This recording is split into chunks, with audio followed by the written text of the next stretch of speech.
Afternoon all, how we doing? And we're live, alive, oh. We got Geekology over there, you can't see him yet, he's secret. Hi everyone. Bruv's here in the house. In the house. Right, I think we've lost a few off the top, but it was definitely Anthony on top. So Anthony, you were on top. So no problems at all, mate. Chris, how you doing? Chris Milek. I will get it right one day, Chris. Yeah, Geekology, that's Trev. He's here. Yes. He is Geekology. Michael, hi, I'm Michael. Hi, Jay. Benji's in. Nick. Misty. Yeah, still a little bit of mist knocking about. Timothy, how you doing, Timothy? Rob Titheridge. Wholly unaware. Just turn the Christmas radio down a bit. Gets a bit mad, doesn't it? Right. Floppy. Freezing. It's pretty cold here, but we've got the heating on now. You sat down, Aston. Ready for blast off. How you doing, mate? Afternoon, Colin. Yeah, so we've got Ian. I think we're nearly up there. Phil Taylor, Robert Head. Patrick B. Keith, how you doing, mate? It's pronounced milky he. Milky he. Hi, Brett. Afternoon, how are you, mate? I thought I need some more batteries. You're welcome, Anthony. You were on top. You were top man. Anyway, obviously there is somebody that's been kicking the back of my chair here, desperate to get on camera. So let's go over to him. Let's go see Penguin. Right, Mr. Penguin, have you got anything for us today? No, sod off. No, come on. Number 19 I need. No. Yes, I'm having it. Ah. Oh. Vietnam vet was 19. Ooh. You've got some old Tom. Penguin. Oh, very nice. Good God. That's strong. It's good stuff, that. It's only 8.5%. It's not that strong, bruv. That's two Heineken. That's 2.5 Heinekens. Bye, Penguin. Good seeing you, mate. So let's get the cam back up, the light back off Penguin. He's gone for another day. He's gone for another day. He'll be gone back in his box soon. He ain't that many days left, is it? No, be soon with us. Isn't that many days left? Cross Bob, good afternoon. How are you, mate? So, we could stick that camera over there, couldn't we? We could do. We'd have to. If we wanted to. We'd have to zoom you in a bit. I've got brother on the other camera. Yeah. More than enough. Chris, I'll tell you what. I sorted that radio this morning, early hours. There's Bruv. Hi there. In amongst the junk there. I need to probably zoom in on him a little bit. But I'll have to see if I can zoom. The trouble is, when I go picture in picture, it doesn't zoom for some reason. I don't know. It's a strange old setup. Well, they could see a little bit of the jumper and whatnot. So yeah. They've got quite a lot of me. No, we don't pan. Yeah, they need to see more. Okay. That'll do. Let me just see if that comes across. No, it's just putting you full screen again. Oh well. Okay. Never mind. We can cut fully see you. There you go. That's better. Yeah. Hi all. Merry almost Christmas. He said he wants to interview me later. Yeah, definitely. He wants to. Should we let him interview me? Nah. I think it's a good idea. No, I'm not convinced. The man behind the jumper. The man behind the jumper. Trev's he's put his Christmas jumper on special for me, Of course I have. Yeah, it has to be done. So if anybody doesn't know, this is my brother Trevor from the Geekology channel, and I did put a link to his channel in the description of the video. So if anyone wants to check out Trev's channel, it's in the link.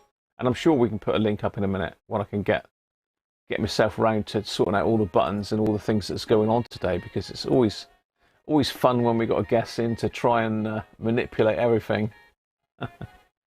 Plus everything runs slower as well. You know, it's funny, Graham, when all the rest of us are working like mad and trying to wrap presents and stuff, and we haven't got time to do anything, you've decided to do a YouTube live stream every single day in December, is that right? Right up until Christmas Day. Yeah, it's madness. I know. You think I'd learned when you were up by now, but yes. Everybody enjoys it. I like doing it. It's a bit of a task, but it is good. So let's just put Bruv's channel in. Now Trev's really into his headphones, so headphones, digital to analog stuff. Portable audio, I suppose. Portable audio, okay. Although I've got a lot of high-end equipment as well, hi-fi wise, but it's portable audio that I started with, and I've still got more than I can possibly deal with. Probably similar numbers of headphones as to perhaps one brand of Graham's radios. But, really? It'd have to be like Grundy or something like that. Yeah, well, I've probably got it's not going to be Roberts or Hacker, I would have thought. I've probably got about 300 headphones and earphones. About 300, I would say. You're in hacker territory then, really. Really? Oh, yeah. I feel privileged. That's, yeah.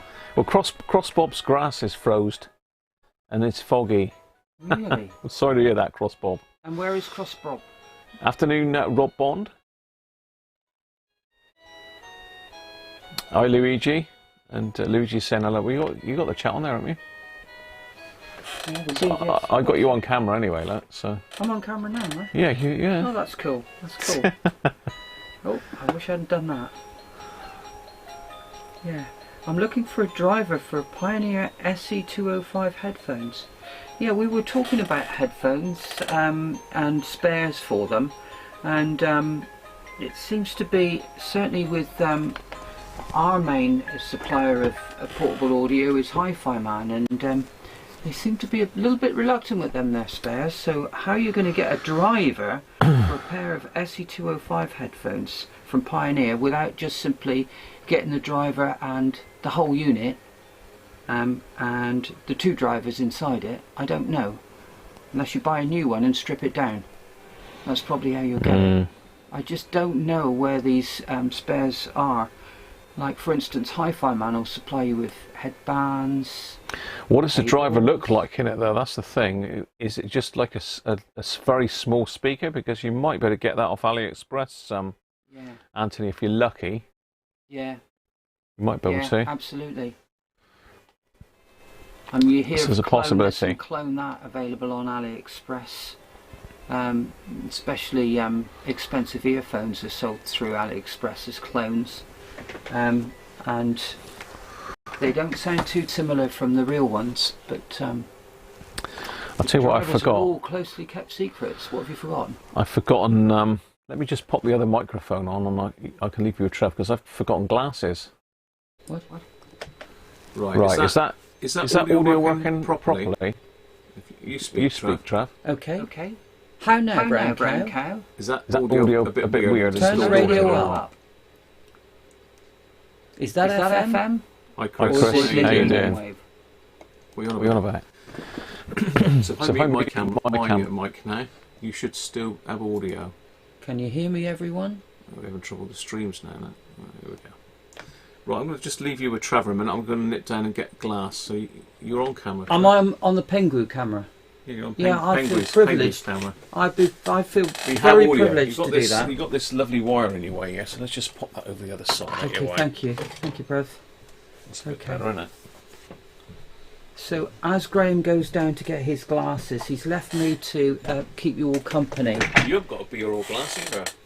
I haven't got one, no, not yet, but you know, I'm not as hardcore as him perhaps. It's a bit early in the day for me, being 2 o'clock in the afternoon, but I suppose as it's Christmas and it's a day off, are any of you guys working over Christmas? So this is one of my 4 days off in between shifts, so I'm back in on the 22nd, 23rd, 24th and 25th. So I work for the Ambulance Control Centre in Exeter, and we run 7 counties out of there. Anyway, that's one of my other jobs. My first job is headphones, and I went to a certain vintage radio auction 2 weeks ago. Oh, I'd like a otter claws, please. Yeah, so we'll start with the Christmas sale, I think, and not go too heavy. Oh, so we were talking about the vintage radio auction, and I never think there's going to be anything there for me, because that's Graham's domain and your guys' domain particularly, but I always keep an eye out for headphones, and I saw a pair of headphones that I've never seen before in my life, and I brought them along to show you. So this is the U70 Bang & Olufsen headphones, and they still look like a contemporary type design, or sort of maybe, I don't know whether there's such a word as retro futuristic, but they instantly appealed to me looking at them.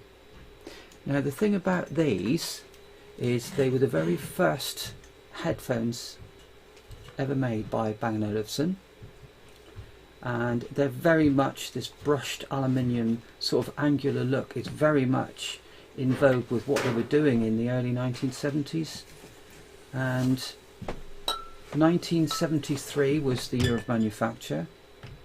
The purchase price back then was £35, I'm led to believe, and these have 2 adjustments. So if I'm going to, shall I put them on now? So we have an adjustment at the top, which, if I can get it working, of course, brings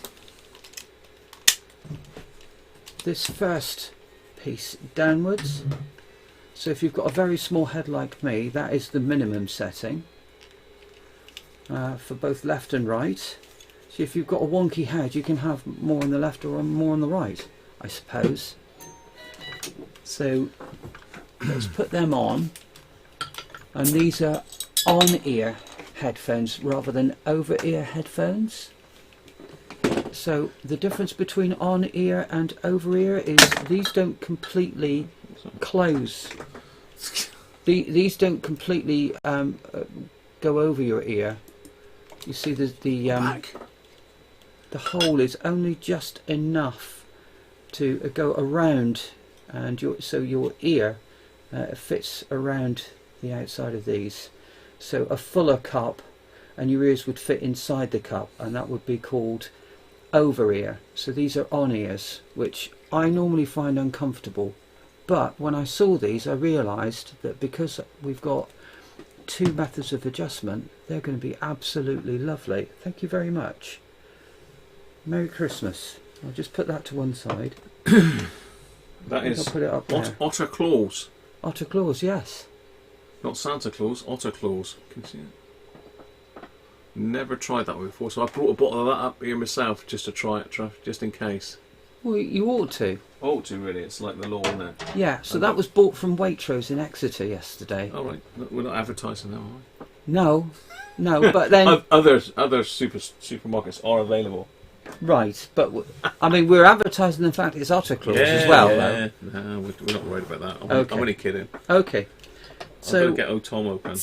So we were talking about the on-ear, over-ear, and the 2 methods of adjustment. So I've sort of adjusted this. It's quite a stiff sort of mechanism, but it does still work. Stiff, I suppose. It doesn't like push in and then go up, does it? Well, nah, I don't think so.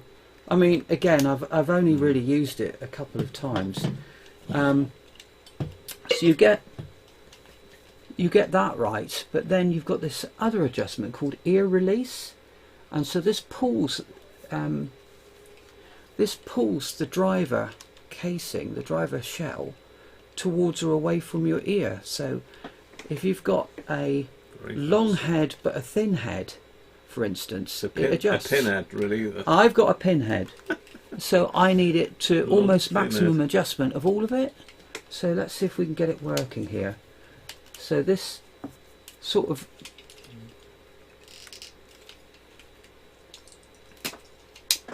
Yeah, so with a bit of work it starts releasing this, and now it's adjusted itself naturally so as it's around my ears properly, and that is as comfortable as they come for an on-ear headphone. I really struggle with on-ear headphones. I'm not really a fan of them, but for these I was prepared to part with some money. The other thing that appealed to me about them, apart from the fact that they were going to be comfortable for on-ear headphones, is they're also known as orthodynamic. So dynamic is the cheapest type of headphone driver technology. Orthodynamic is a slightly better type of driver diaphragm. I'm not entirely sure exactly how that orthodynamic technology works, but what's he saying to me? I'm just saying, you're talking to this camera, aren't you? Yeah. I don't know, you're talking to the computer screen, I think. I don't know. Just, you know. So yeah, so the driver technologies go in order of technical abilities: dynamic, orthodynamic, planar magnetic, and electrostatic, really. So the most expensive headphones in the world are the Sennheiser HE1s. Simon's saying he's got Sennheiser HD 580 Precision. Yeah, yeah, Nice. like them. They're nice. They're nice. Dynamics, I think. P-Vacro. Simon's saying you've busted the headphones already. Yes. Yes. I was going to come to that, but yeah, yes. So I tried them when I was in there. I was determined to try them, and I found one 1975, I think it was a Sharp Ghetto Blaster thing, and that had a large headphone jack, because these are it's got the 6.3 headphone jack, and these are built-in headphone. I didn't think for a second that I'd find a set of headphones, so I didn't bring any adapters or anything with me. So I spent hours looking around the auction, and I found eventually one that would work. So we took that away, plugged it in, and plugged these in, and they worked perfectly for 15 minutes. So I was convinced that despite them being made in 1973, that all the connections were still tight on them and good. I took them home after dropping Graham back to his car from Wootton Bassett, and after 5 minutes they stopped working. And you plug them in now and you're only getting sound out of one channel. It just started going slightly, and then unfortunately it just went completely and it never returned. So you've got an audio source for us, have you, to plug this into? So the audio source I've got here, Bruv, is completely over the top. Yeah, but really. It's got a right headphone jack, is it? Isn't it? So this is the right side. This is the iFi IDSD Diablo. So it's an ultra powerful. Well, you can review that in a minute. Look, you can set it up on here and stick it on the bigger camera, so you can have a closer look at that. Yeah, but I mean, I've got it. So you've got an audio, and we can play it back through that. Yeah. Brill, ideal. Well, fingers crossed we can. I mean, we've got power, so. But normal headphones plugged into that jack would work fine, yeah. Yeah. So those should, in theory, they should work plugged into that, yeah. Yeah, yeah. Excellent, yeah. Brilliant. So we've got a few other things. Just going through the chat here a minute. Okay. I think we said hello to Chris. Hopefully you caught up with Chris, all the Gear No Ideas video from earlier. I haven't watched all that, Chris, so I'm going to have to watch that back. I think I said hello to Simon. P. Vacro, good afternoon to you. Message retracted. Cool. Welcome, mate. Cybermen. Looks like Cyberman, Brett's saying. Oh, you got the chat there anyway, haven't you? I've got it here, yeah. Yeah. So Nick is into Sennheiser, I think. He's saying he's been using it since the 70s and prefer the on-ear. That's interesting. I wonder why. Benji's got several pairs of headphones. And Anthony's saying he's got a large collection of pro headphones as he comes from the studio side. Afternoon, Doug. And Doug's saying welcome back. Benji's got a pair of Bayer Dynamic, which he uses mostly on the PC. Yeah, so that pro use, a lot of people are using biodynamic in pro use because they like monitor quality. Right. You know, they're really well built. They're strong. Afternoon, Steve. Right. So yeah, the pro stuff. Mrs. Cruncher headphones in, really. You need to be strong for Mrs. Cruncher. The ones that you can sort of possibly just stand on and think, oh, I shouldn't have done that, and you take your foot off quickly, and they're still in one piece. You know, they can take a few drops, whereas some of the stuff that you and I look at sometimes, they can't really take it. No. I believe that Brother's been sent a set of Hi-Fi Man's Safari headphones that haven't quite taken the roasting that the Pro headphones might have been able to take. They had 100 watts put through them, and I believe that's broken the diaphragms of the drivers. This is the ones I got coming up on a later video, is it? Yes. Whereas you're wondering whether or not that might be something that is still fixable, depending on how they're broken. Really. Yeah. Graham reckons that if the diaphragm on a set of headphones that delicate is broken, snapped, is torn, then that's it. The driver diaphragms have just got to be replaced. But most other stuff, as you know, he will have a go at fixing. Yeah, I'll have a go at anything. I've shaved. No, that's my it's a littler bruv. I got two brothers. This is my next twins, oldest. Aren't we? Like twins, yeah. Yes. Yeah, obviously I'm slimmer and younger. But apart from that, well. Yeah. So this is my brother Trevor, by the way, and I put a link to his channel up there. So if anybody's into the headphone side of it, then check out his channel. Is that a Uniden CD in the background? Yes, it is. It's a Uniden UniAce 200, Steve. And it's sat on top of a FT857D, which is sat on top of a VR5000, which is sat on top of a Mullard high-speed valve tester. So it's all piled up there, all ready to go. Oh my God. All ready to go. So much stuff. You weren't supposed to see that, Steve. I haven't cropped it out enough, have I? But yeah, that's the CB that I used for the 40 years CB net the other week, whenever that was. Benji's still got a boxed Russian pair somewhere, Trav, as well.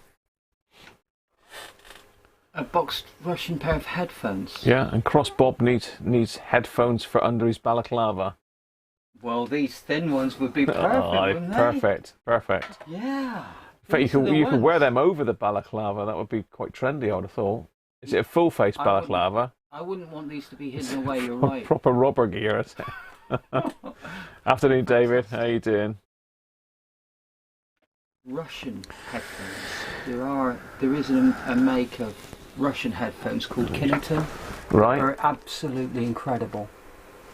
The Russians do make some good stuff. Yeah, and there was another make of earphones that I had that were Russian. I can't remember them. I gave them away, but they were amazing. Brilliant value for money. Which you'd expect from Russian stuff, I suppose. So how are we going to demo that these aren't working then, Trev? We're going to need to probably get that microphone over, and you're going to have to stick sort of one earphone at a time on that microphone, perhaps. Yeah.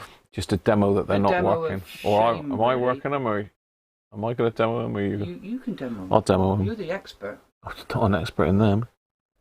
It's funny, Graham says about expertise and stuff, I'm not an expert in nothing. And I brought over a thing called a Lampesator Volve DAC, digital to analog converter, and you'd never really heard of digital to analog converters. And I was in a right state because this thing had been given to me as a wedding present, and it was a £5,500 piece of equipment, and it was ultra rare, like probably 10 of them had been made in the world, and it had broke. There was no sound coming out of it, and despite him not even knowing what a DAC was, within 20 minutes of dismantling it and basically criticising the way that they done the circuitry and stuff. It was He had the thing shockingly working. put He just together. had it working. He didn't even know what it was. It was unbelievable. Voltage regulator it was. Yeah. 5-volt regulator gone down, but yeah. And that was It's a all word good of fun. warning to me, really, because I'd put a great big mains plug on it, and it was so heavy that it kept on pulling out of the back. And we're convinced that that was what did it. It kept on Yeah, shorting in and arcing probably, and Yeah. So that's what took it out. I basically got rid of that one. Hi Andy, back, how are you?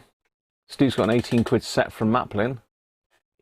How do you keep? I don't know how you can keep up with the chat. I suppose it's an art form, innit, to be able to keep up with the live Get chat used as to well it, really. as keeping the report going. But yeah, everybody's got a set of headphones. You know, you go along the street now, and everybody's listening into earphones.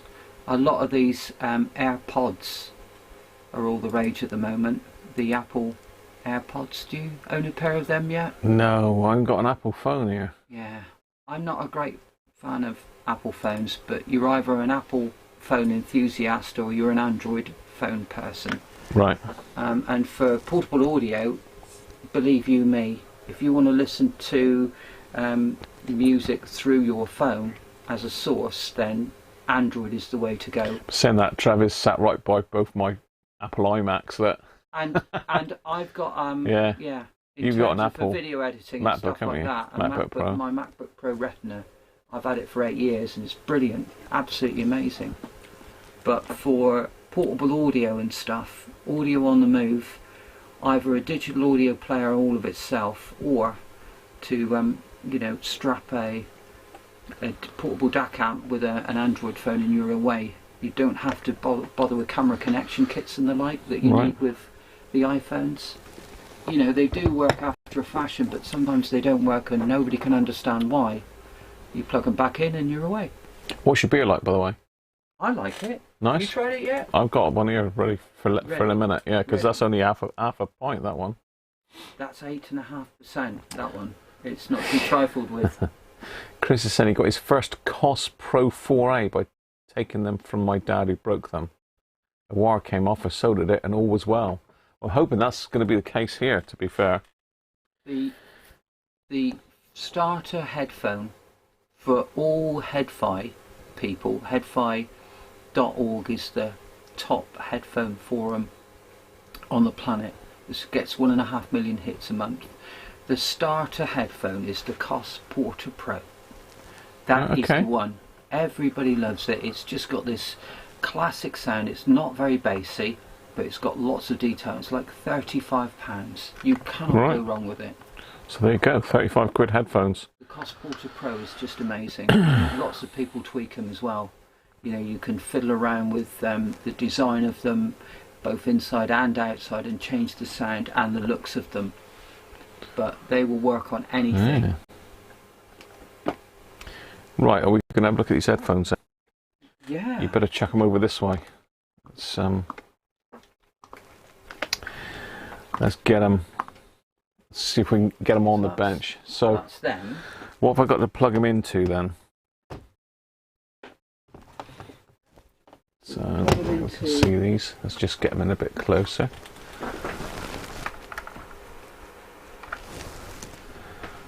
So you've got something. Okay, so we've got a phone. You've got a phone and we've got adapter. A DAC thingy. We've got. Yes, we need to play some music. Is it Amazon Music? No, so first of all, because this is an on-the-go, an OTG connection between an Android phone and a portable DAC amp, the first thing you have to do is switch the power onto the DAC amp. All right. Okay. And if we've got it connected correctly, that's your volume switch. All right. It will come up with a thing here saying USB audio player. Yeah. Okay. Cancel. Oh, cancel. Okay. Cancel. Okay. That means if we press OK, that means that USB Audio Player Pro is the only thing that will work on it. Now you can use anything you want. If you go up to the top, you've got entertainment or something like that.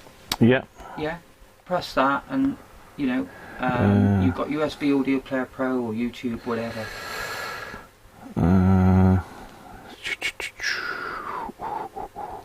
So as I say, we're using the OTG that's built into all the early Android stuff, but now it's got a lot better.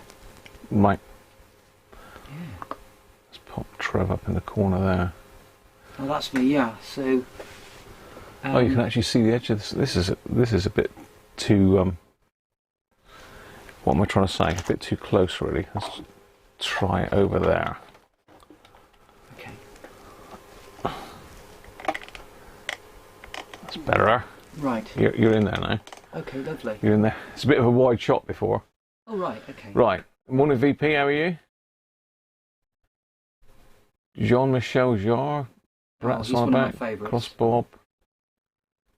He's got oxygen-free headphones, but can't breathe when they're on.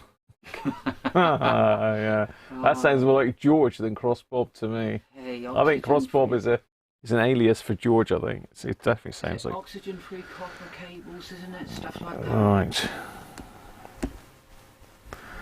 Yeah, you've not got Wi-Fi here, Trevor. I don't think. Let's try getting Wi-Fi. Have you tried Wi-Fi? Have you? I haven't got all your passwords and usernames, blah blah blah. So I wasn't able to connect in because it's a relatively new Android phone.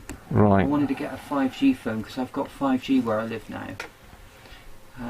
So I bought a Chinese 5G phone, but it didn't last. So you've not got any downloaded music on Amazon Music then?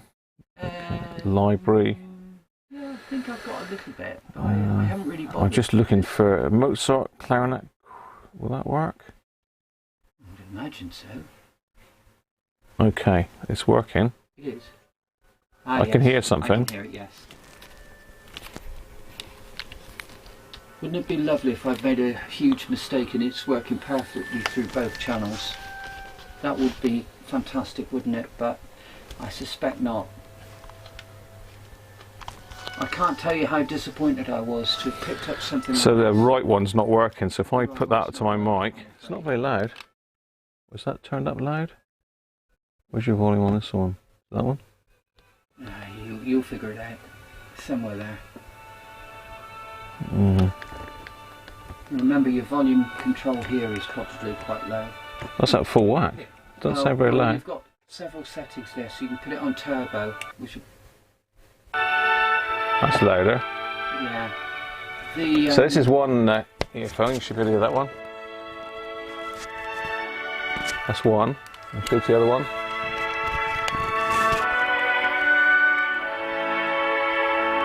Still see something on the screen.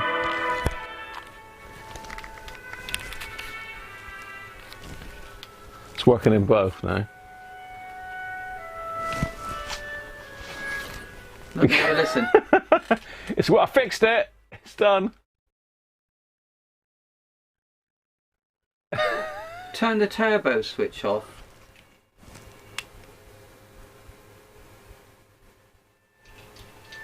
So what on earth is that? What's happening? It's working now, is it? Yeah. But what have you done? I've just touched it. See, I'm magic. It's But magic. You do agree with me that it wasn't working. It wasn't on the right working. channel. No, it wasn't. So what have you...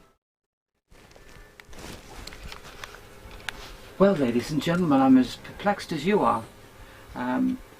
But in my defence, when he first put them on, Radiocruncher... Can't hear a word you're saying. When he first put... It doesn't matter. When Radiocruncher first put them on, they weren't working at the right channel. As 100 times before, they hadn't been.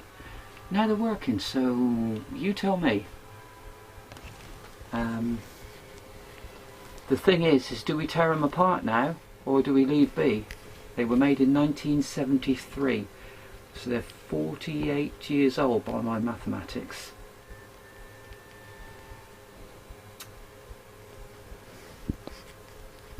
But he's going to struggle to get them going wrong.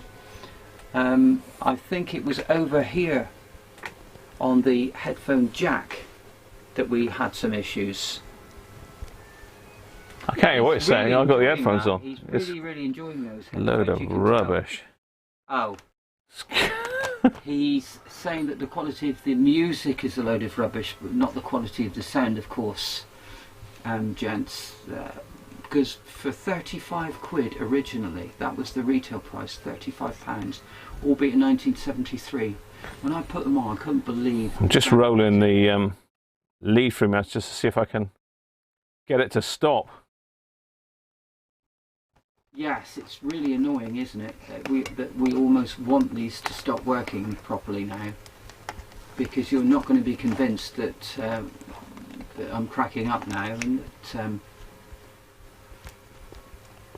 maybe it's a North Devon thing, and taking them from South Devon and moving them up further into the county made a difference. I don't know. I can't see that that's really the sort of technical explanation you guys would be happy with. What do you think, Bruv? Expert opinion. I reckon it's in that plug, if anything. Well, I was saying, because you wouldn't have heard because me, it's not a very, it's a bit plug, dirty. It's not exactly clean. Have you tried cleaning it or not? No. I started tweaking the top of the plug, and the sound was cutting in and out when I was doing that before. But it's very fine wires. I'm almost annoyed that it's working. Let's plug it back in again. To your viewers that maybe it's a South Devon, North Devon thing, and just simply moving them up the county has made a difference. But I don't think they'll accept that as a technical explanation. Baffling.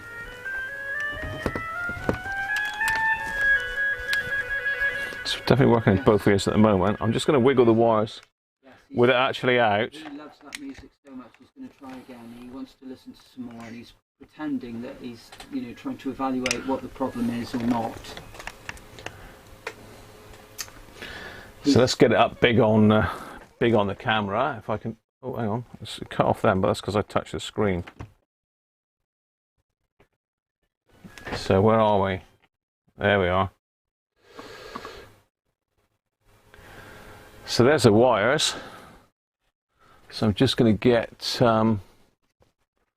give these a little poke around.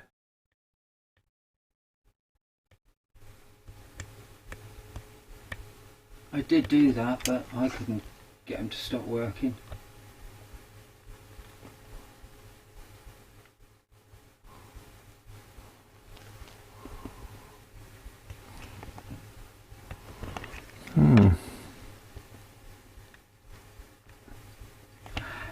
Now that's where I thought that I made a difference to the sound. And yet he doesn't seem to be having any issues. Or does he? I've got a feeling it's just a dirty plug. Because that's quite corroded on there. That's not shiny. That should be shiny, but it's pretty dull, isn't it? Yeah. Yes. So it could just be that that's not making very good contact. Yeah, well, it could be contact. And that could be why me fiddling around with the top of it, the top of the sleeve of it. Yeah. Could have just been. We give it a bit of a going over. Let's give it a bit of a going over. Let's give it a bit of a harsh one first with the wire brush.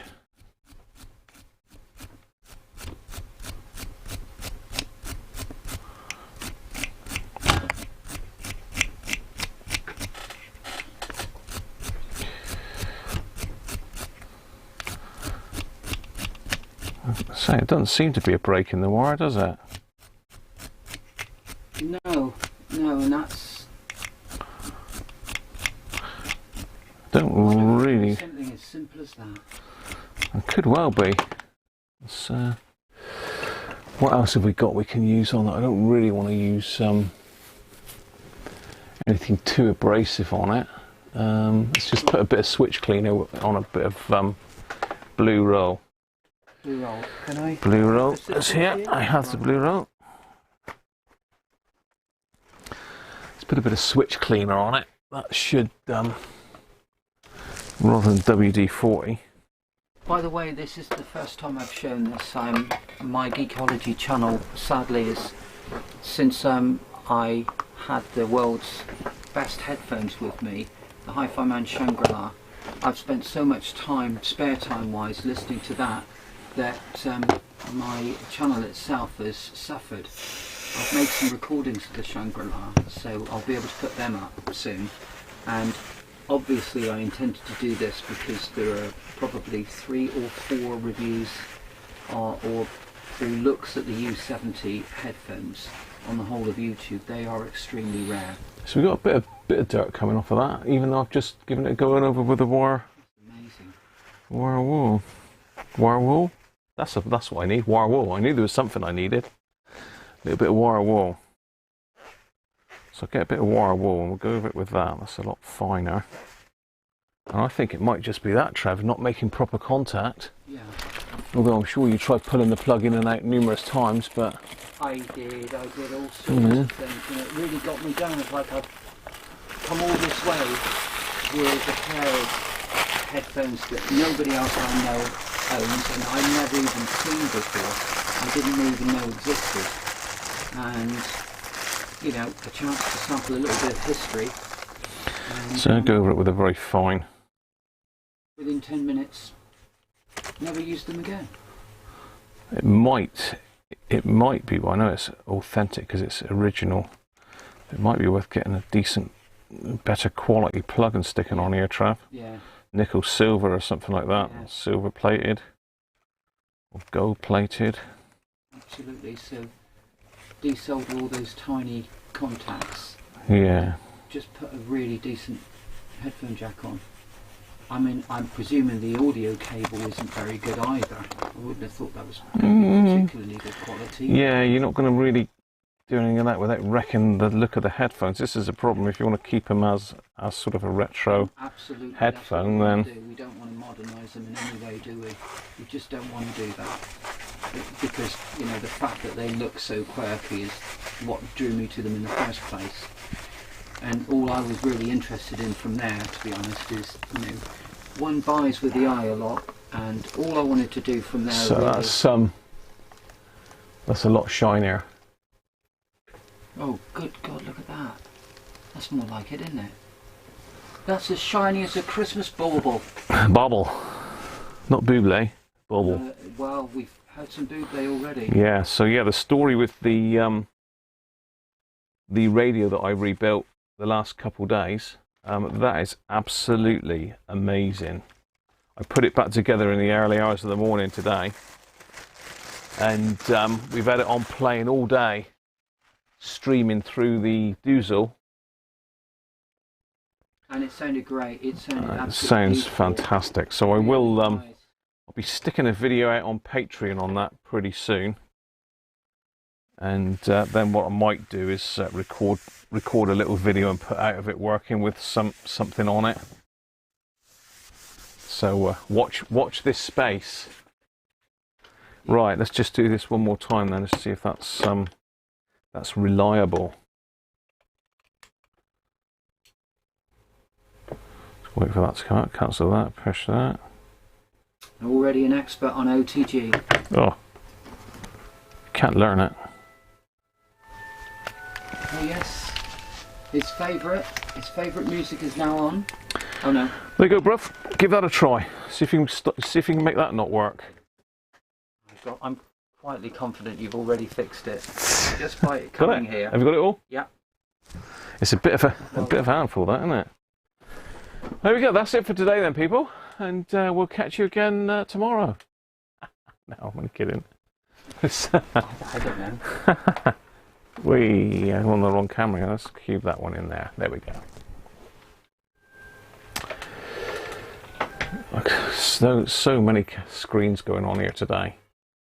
So many screens.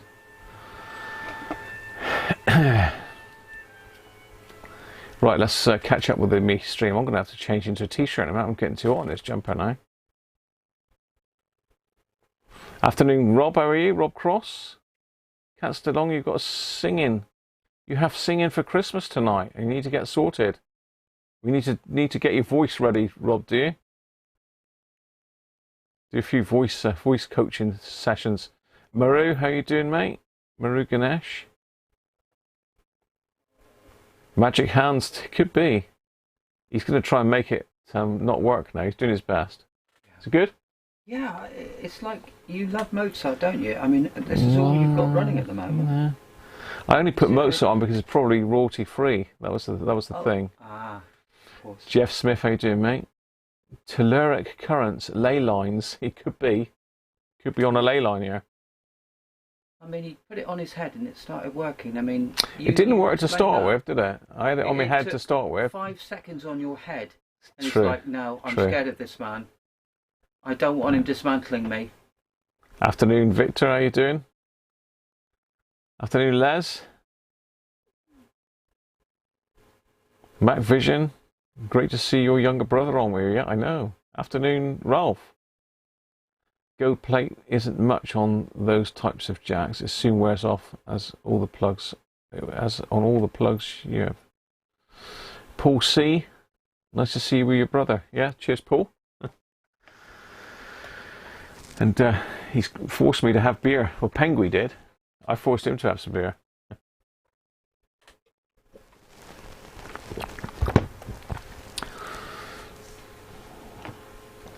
So I think he's sort of quite confident that that's working.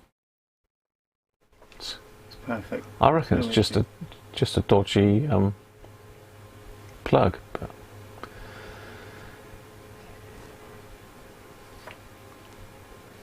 well, it works. I'm not quite as deaf as Graham. I can just about make out every other word he's saying, but can't get it to go wrong at the moment. It's sounding pretty amazing. Afternoon, Cyberflyer. Rich, what happens about the gold paper? I've got the gold paper, Rich. I have the gold paper in the house. Now, where have I put the gold paper?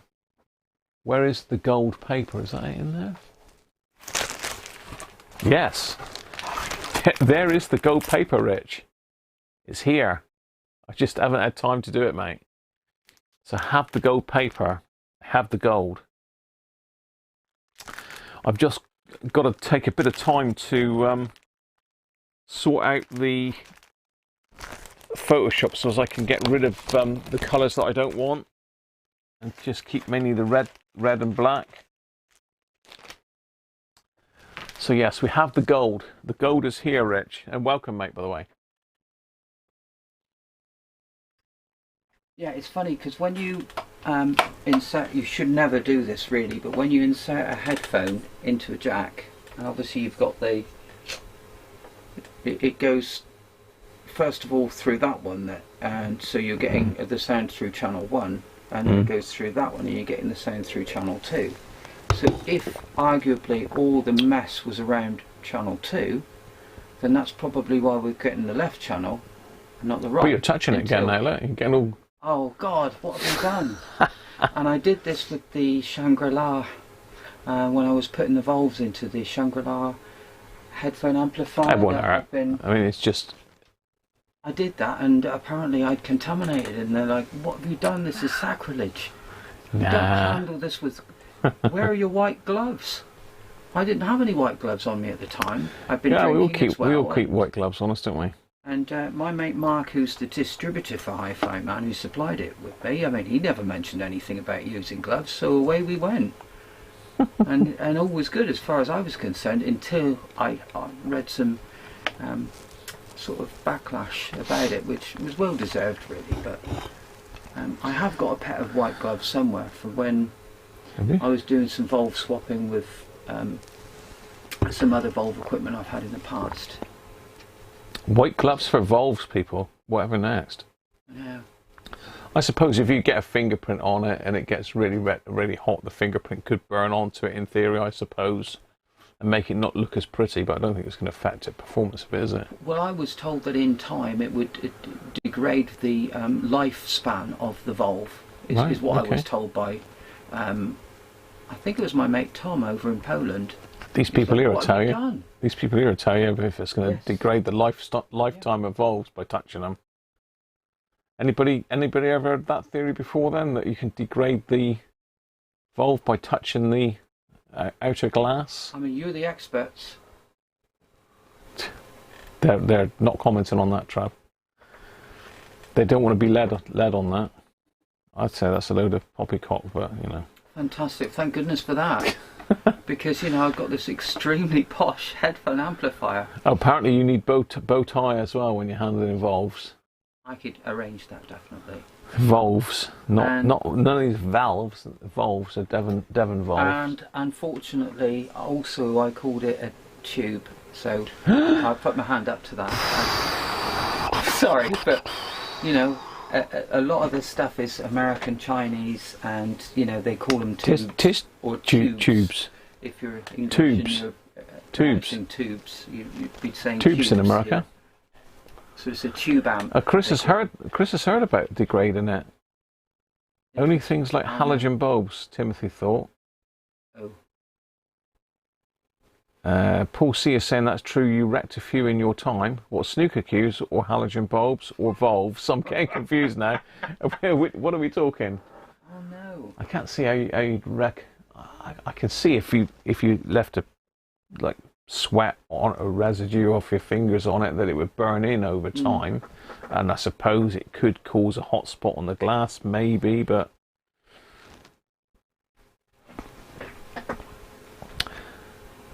bottles. Don't touch the tubes, not when they're on, definitely. Oh no! Valves, it is valves, isn't it? That's the correct term for it, valves. None of this tubes or valves. And Les explained to us why, didn't he? Why?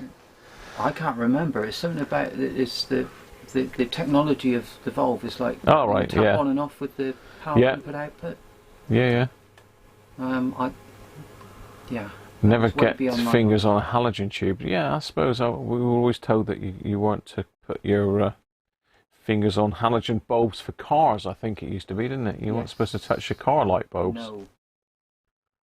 No. Well, I'm pulling valves in and out all the time. You can't get them out unless you use something on your hand. We can say tubes here. It's valves. Valves. You got a Volvo 2 crossbob, have you? Or George? It's got to be George, isn't it? They're boxy, but they're good, Volvos. They are. My mate's got a Volvo with some incredible sound system in it.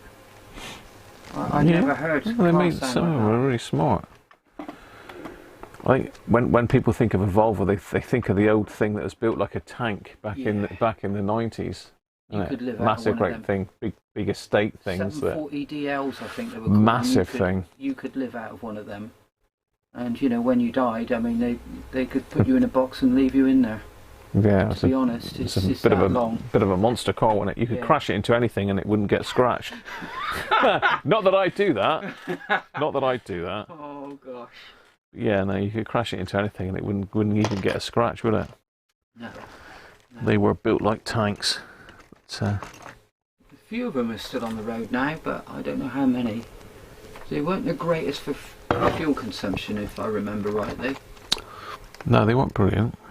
Well, do you want to jump in the hot seat then, Trav, and give us a demo of this other bits of kit that you bought here? Yeah, if that's all right, yeah, I'd love to. I can do the lights. I can be lights, camera, action man. Yeah. And stick you on the bench for a minute so you can see where you're putting stuff. I'll get out your way. You slip in there, and I'll go in past you. Right. Okay. It's in the hot seat now.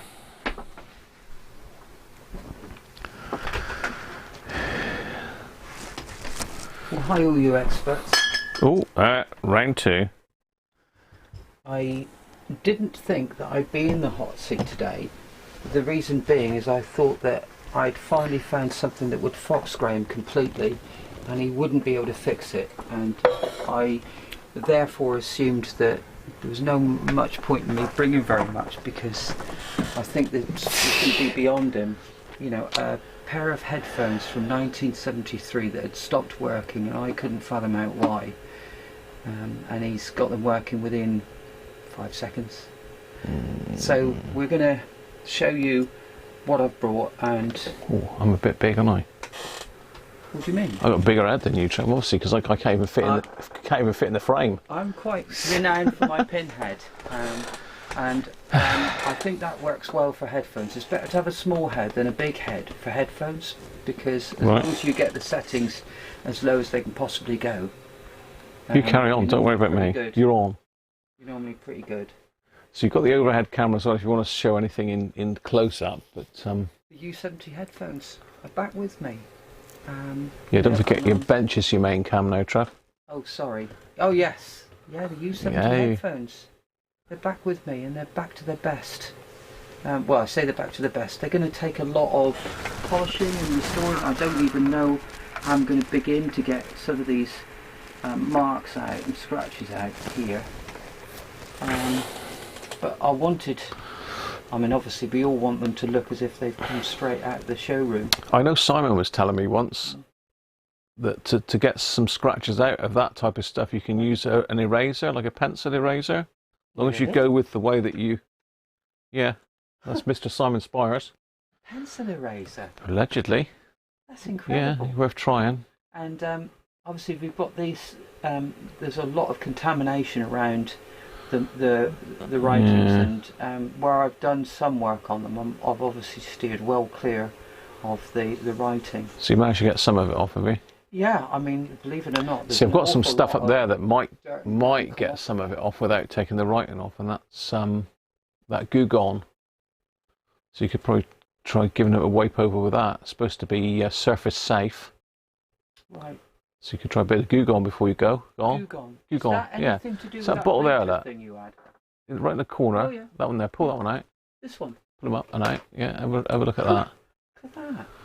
Goo Gone. Do you guys use this stuff? Goo Gone? It was these chaps that are recommend. I think it was actually Jack, Vintage Electronics Geek, Really? that recommended that originally, and I got some in from Amazon. It's brilliant stuff. So, you know, some things it'll get off better than isopropyl, and some things it won't. But it is supposed to be surface safe, so it won't remove the writing in theory. That's the way, isn't it? Yeah. That writing. Because you wouldn't want to remove that. No. So you maybe give that a go in a minute, Trev. Oh, lovely. Yeah.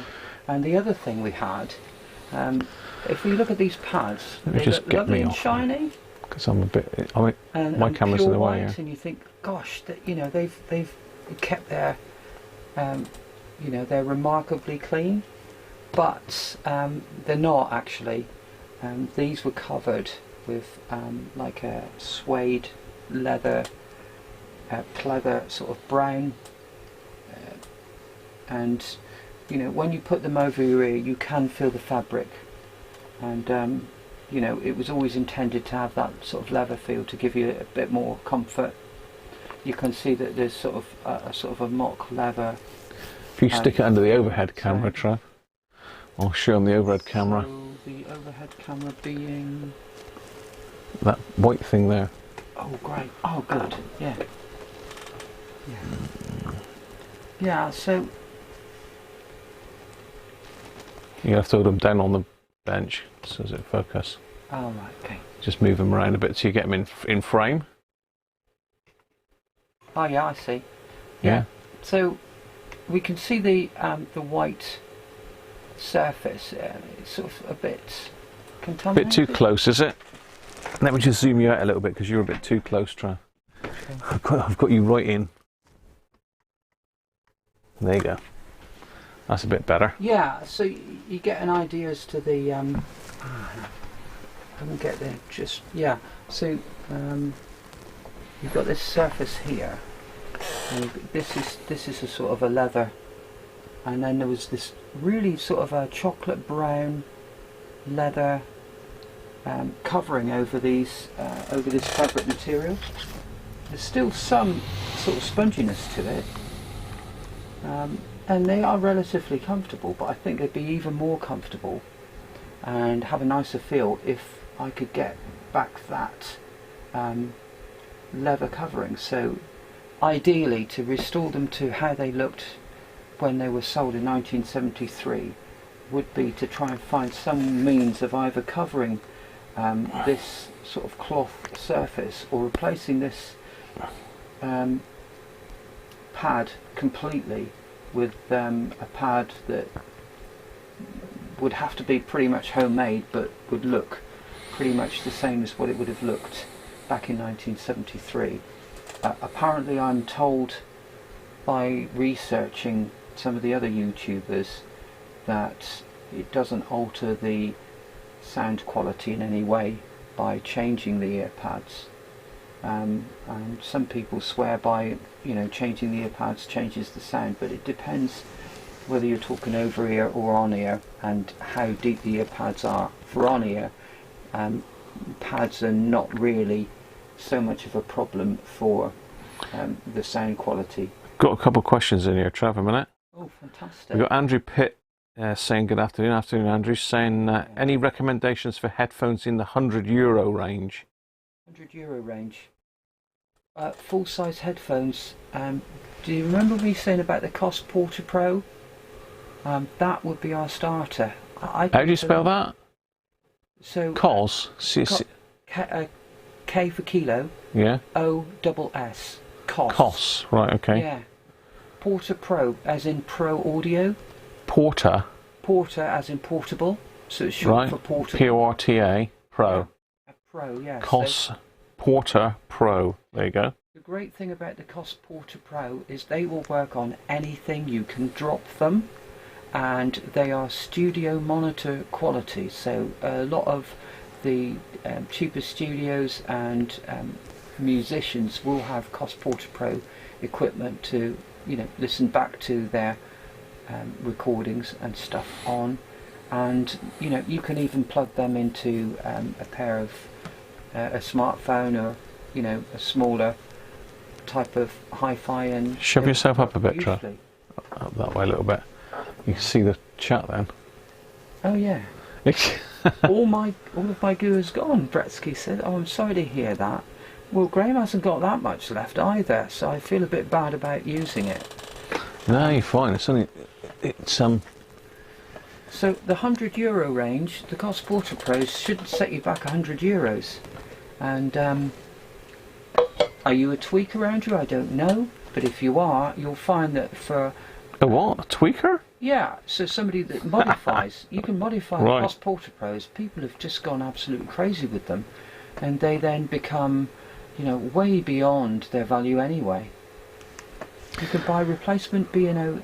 Have you seen Yes, Jeff thank you, Jeff Ralph House. Smith's question? No, I haven't. Sorry, I can't keep up with all this. It's great, all the Jeff questions. Smith. There, look. Burning questionnaires. How to connect a stereo BT mod. To the 2-pin pickup holes. No, I think what he's on about is with a Volve radio, you've got the pickup Yes. on the back of it, Yeah. and a lot of people make an Pickup, adapter yeah. up to put the pickup, Right. Yeah. so you can just plug in your phone to it, or plug in a Bluetooth module and then transmit Bluetooth from there. Yeah. If you get yourself a doozle, you don't have to touch that. I don't like having anything hardwired to that, really. You can make up adapters, but... Yeah. Yeah. So Rolf is yeah. basically saying you can buy the replacement earpads for 18 yes. quid. You can. They come from a guy in China. I had a look at that, and they do look really nice. But I don't know. Sometimes it's nice to do it yourself somehow. And If we could once find it's some got- very, very thin, stretchy vinyl, yeah, it would just be a case of stretching it around and gluing it on the back, yeah, using some decent contact adhesive. yeah, That would be fine. yeah. I mean, if I thought that by buying those I'd get better sound quality, I'd spend the 18 quid. But I mean, I think there'll be probably a 4 or 5 week wait on those, because as I say, they're made in China only. And the thing about it is, you know, it's the sort of thing one can do oneself quite easily, and I think you'd probably get fairly good results from just having a go yourself. But what I thought in the back of my mind was, well, look, let me see what I can do if I can get them to work for one out of both channels, which Graham did within 5 seconds of putting them on his head. And as I say, whether that's to do with ley lines or whatever, I'm not that technical, but It's to do with laying down, I think, Trev. 18 quid for pads is not bad, is it? For something made in 1973, and somebody's taken the time and trouble to work out there is a very, very small market for them. So yeah, I did see them on there, and Oh, the that's a chap bit that smaller. sold them to me, I bought these headphones for 60 quid, by the way. And as I say, they retailed back in 1973 for 35. So when one works out the price of inflation, they're in today's prices 220 quid. And 220 quid for a closed back headphone is as much as a normally sane person would want to spend on a closed back headphone. I have listened to some closed back headphones that retail at £5,000, but yeah, a closed back headphone has some limitations. I always prefer the sound of open back headphones, but the good thing about those, when Graham put them on his head, you couldn't really hear them working, could you, at all? So that is the benefit of a closed back headphone. That's the camera you're talking to, by the way. I never know what camera I'm on. You're on this one, I've yeah. got intro flashing here on this Stream Deck thing. Yeah, don't worry about PIP. that. No, you don't need to worry anything about the Incredible. Stream Deck. There's no worry about the Stream Deck. Incredible. But no, I'm you're overwhelmed by all talking this this camera technology. here you're talking to. Right. Well, I'm a bit shifty, so I never look properly into the camera anyway, folks. So that's one of those things. A geekologist never looks fully into a camera. That is the Really? first rule of geekology. Okay. Yeah. So where were we? We were talking You're about talking closed about- back and open back Yeah. headphones, weren't we? Yeah. The benefits of a closed back headphone is you sacrifice a tiny little bit of sound quality, in my opinion.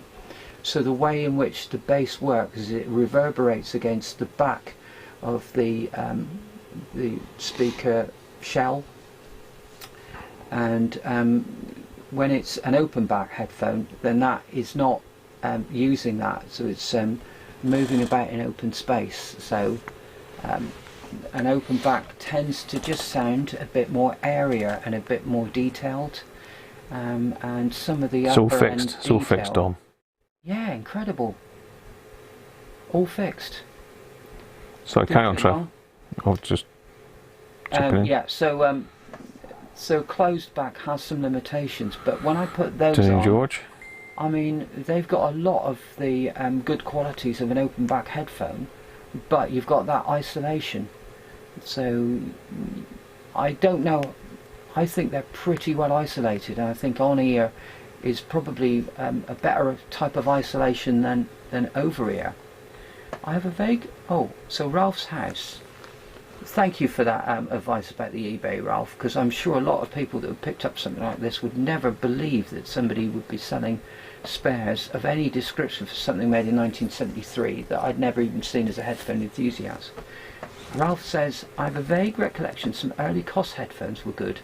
Mind you, headphones only as good as your ears, with a smiley face. Well, yes, I agree with you, Ralph. And you know what? I really started getting disappointed with the sound coming out of my headphones back in February of this year. And then one day I lost the left channel on some custom made in-ear headphones that had been made for me, that fitted precisely into the ear canal, and I lost the left channel on them. And then when I took them off, I couldn't really hear anything out of my left ear either. Controversial. So, I had a little think about what to do about this, because in my job I have to listen to radios and all sorts, and I have to listen into phones, and it's a vital part of my job that I'm able to hear properly. I got my ears syringed, and sure enough my appreciation of sound quality went up by about 1,000% overnight. So yes, I think you make a very good point there. The early COS headphones were really bulky, weren't they? Really chunky things, and they were great. But COS still makes some amazing stuff, and I believe COS make an electrostat, the cheapest electrostatic headphone on the market. They make an electrostatic headphone system, and people absolutely rave about that, but it's quite rare in this country, so I haven't had a chance to listen to the COS electrostats yet, but they've been raved about. They've got a really cult following. So what else have we got? Look for DIY. Bayer DT770s. Gavin mentions, yeah, and they've got a fantastic reputation. I've had a pair of DT880s, Beyerdynamics. They're closed backs again, so the closed backs have their limitations in terms of the amount of detail and the type of bass you get and the type of high frequency sound you get. But as Ralph mentioned, the quality of one's ears, I'm afraid, declines as one gets older. So my ears can only listen to up to about 15 kilohertz. Youngsters would be getting into the 20 kilohertz range. But there's not a lot of music, for instance, that is anywhere near 15 kilohertz. So it shouldn't make too much of a difference. You know, you can be an old and a wise head rather than a young head that just has music as background.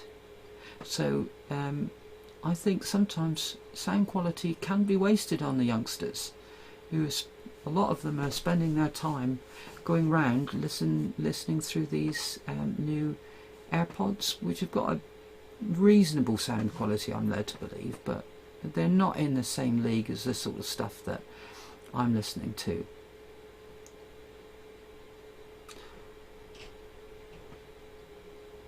What else have we got?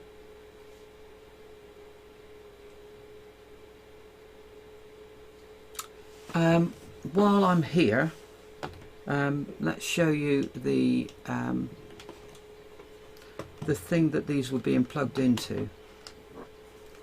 So I expect you guys know about the portable DAC amps. So this is an iFi IDSD Diablo. iFi are in no way related to Apple, but there's a lot of companies that deal with electronic equipment that try and get an I in front of their name. And iFi are a Scottish company, I believe, but they make some manufactured in China, of course, don't get me wrong, but they make some pretty nice sounding equipment. It's okay, I've done a runner. This particular one, don't tell him. Switch it off a minute, has got a fairly cheap looking switch on the front. So it's got turbo, normal and eco mode on it, and the turbo is for the difficult to power headphones, of which the orthodynamic U70 Bang & Olufsen headphone is particularly difficult to power. So to get really decent sound quality on the U70, we're in turbo mode. And then for normal headphones, which would be your standard Pro DT770 Beyerdynamic, they would be in normal. And then for eco mode, that would be your in-ear headphones, or your really ultra sensitive ones. The Cos Porter Pros would probably go in there. They're just gain switches really, but as we know, the quality of the gain switch will affect the ultimate sound quality that you're going to achieve. And this is one of the few portable DAC amps that dares to have the full size headphone jack, as well as the smaller size. Well, it's actually a balanced, so that's a 4.4. The 3.5 is the normal earphone jack, but these have got 4.4 balanced. Do you need your beer over there, bro? Well, why not? Thank you. You're slacking a bit, aren't you? Yeah. Well, I'm going to have to open me. another bottle because, you know, we've been on for about 4 hours so far. Well, those 4 hours have flown by. My God. So yeah, the iFi IDSD Diablo is an all-in-one solution for high-powered and low-powered amplification, and also it does the DAC. It takes over the DAC part of the duties of any digital device, as you know, has a built-in digital to analog converter. Even this Samsung phone has a digital to analog converter in it. And irrespective of the digital to analog converter quality, you know, the board that the DAC is on has got outputs and stuff like that, and gains and stuff, and it is limited as to what you can achieve in terms of the power and the quality of the sound that's coming from that. So a lot of companies came up with portable DAC amp solutions. Cheers, people. And they bypassed the DAC amp. Otter. So we have bypassed the DAC amp by going in through the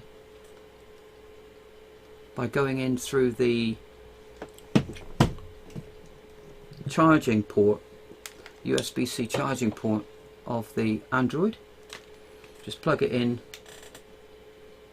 with the OTG USB-C dongle adapter, and then you go from that to your USB-B into your USB-A connection in the back. Switch on. By doing that, that has bypassed the DAC in the Android phone and enables you to listen to the music as a source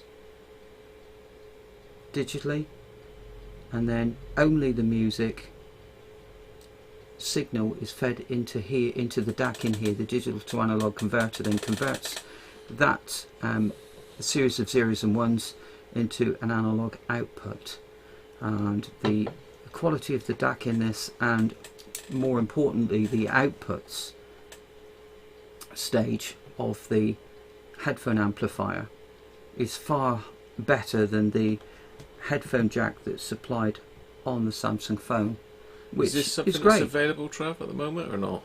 The IDSD Diablo is available and is selling by the boatload, but portable DAC amps start at about £20, and this one is £850. But you get what you pay for, I take it, do you?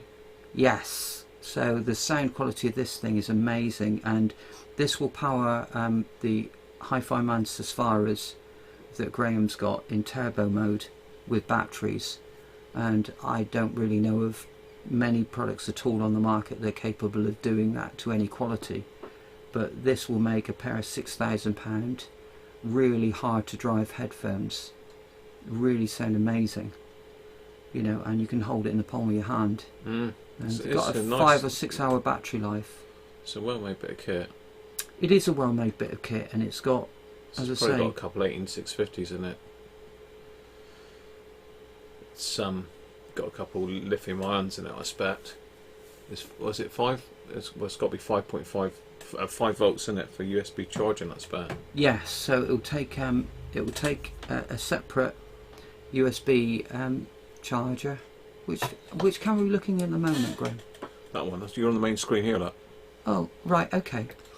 I can put it up big so you can see what you're doing if you want. Oh, no, it's fine. I've got you now. So we've got a separate. We can charge it when we're using it, and when it's fully charged, it can then run on battery. But in turbo mode, it doesn't run for very long, especially when you're racking the power up high.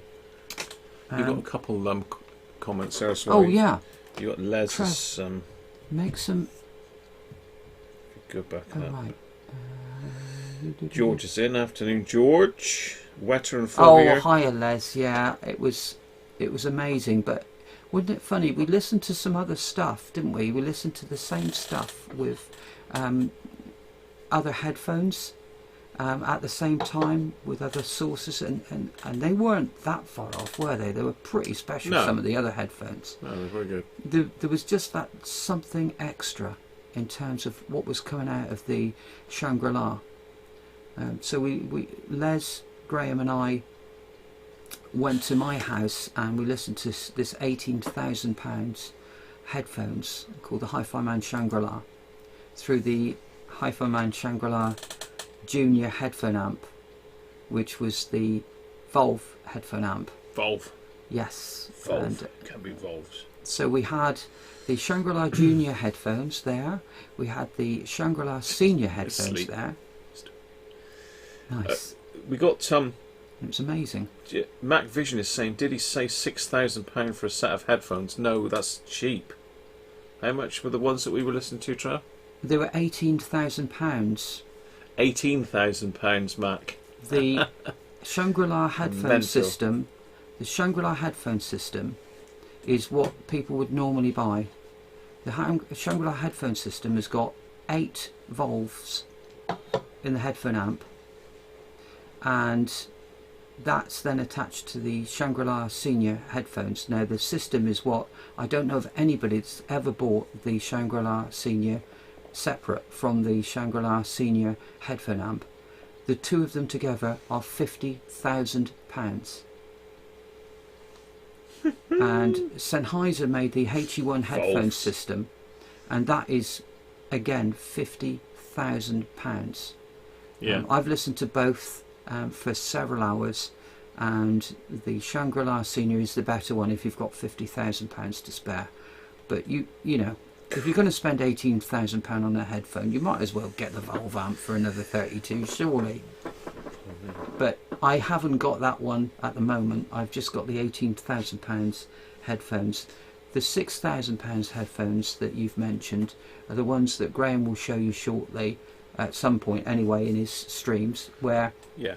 they've been blown up, unfortunately. But they're the ones that are quite hard to drive. They're called the Hi-Fi Man Sesfaras, and you know, they're known as flagship headphones, although Hi-Fi Man go further because they've got the Shangri-La.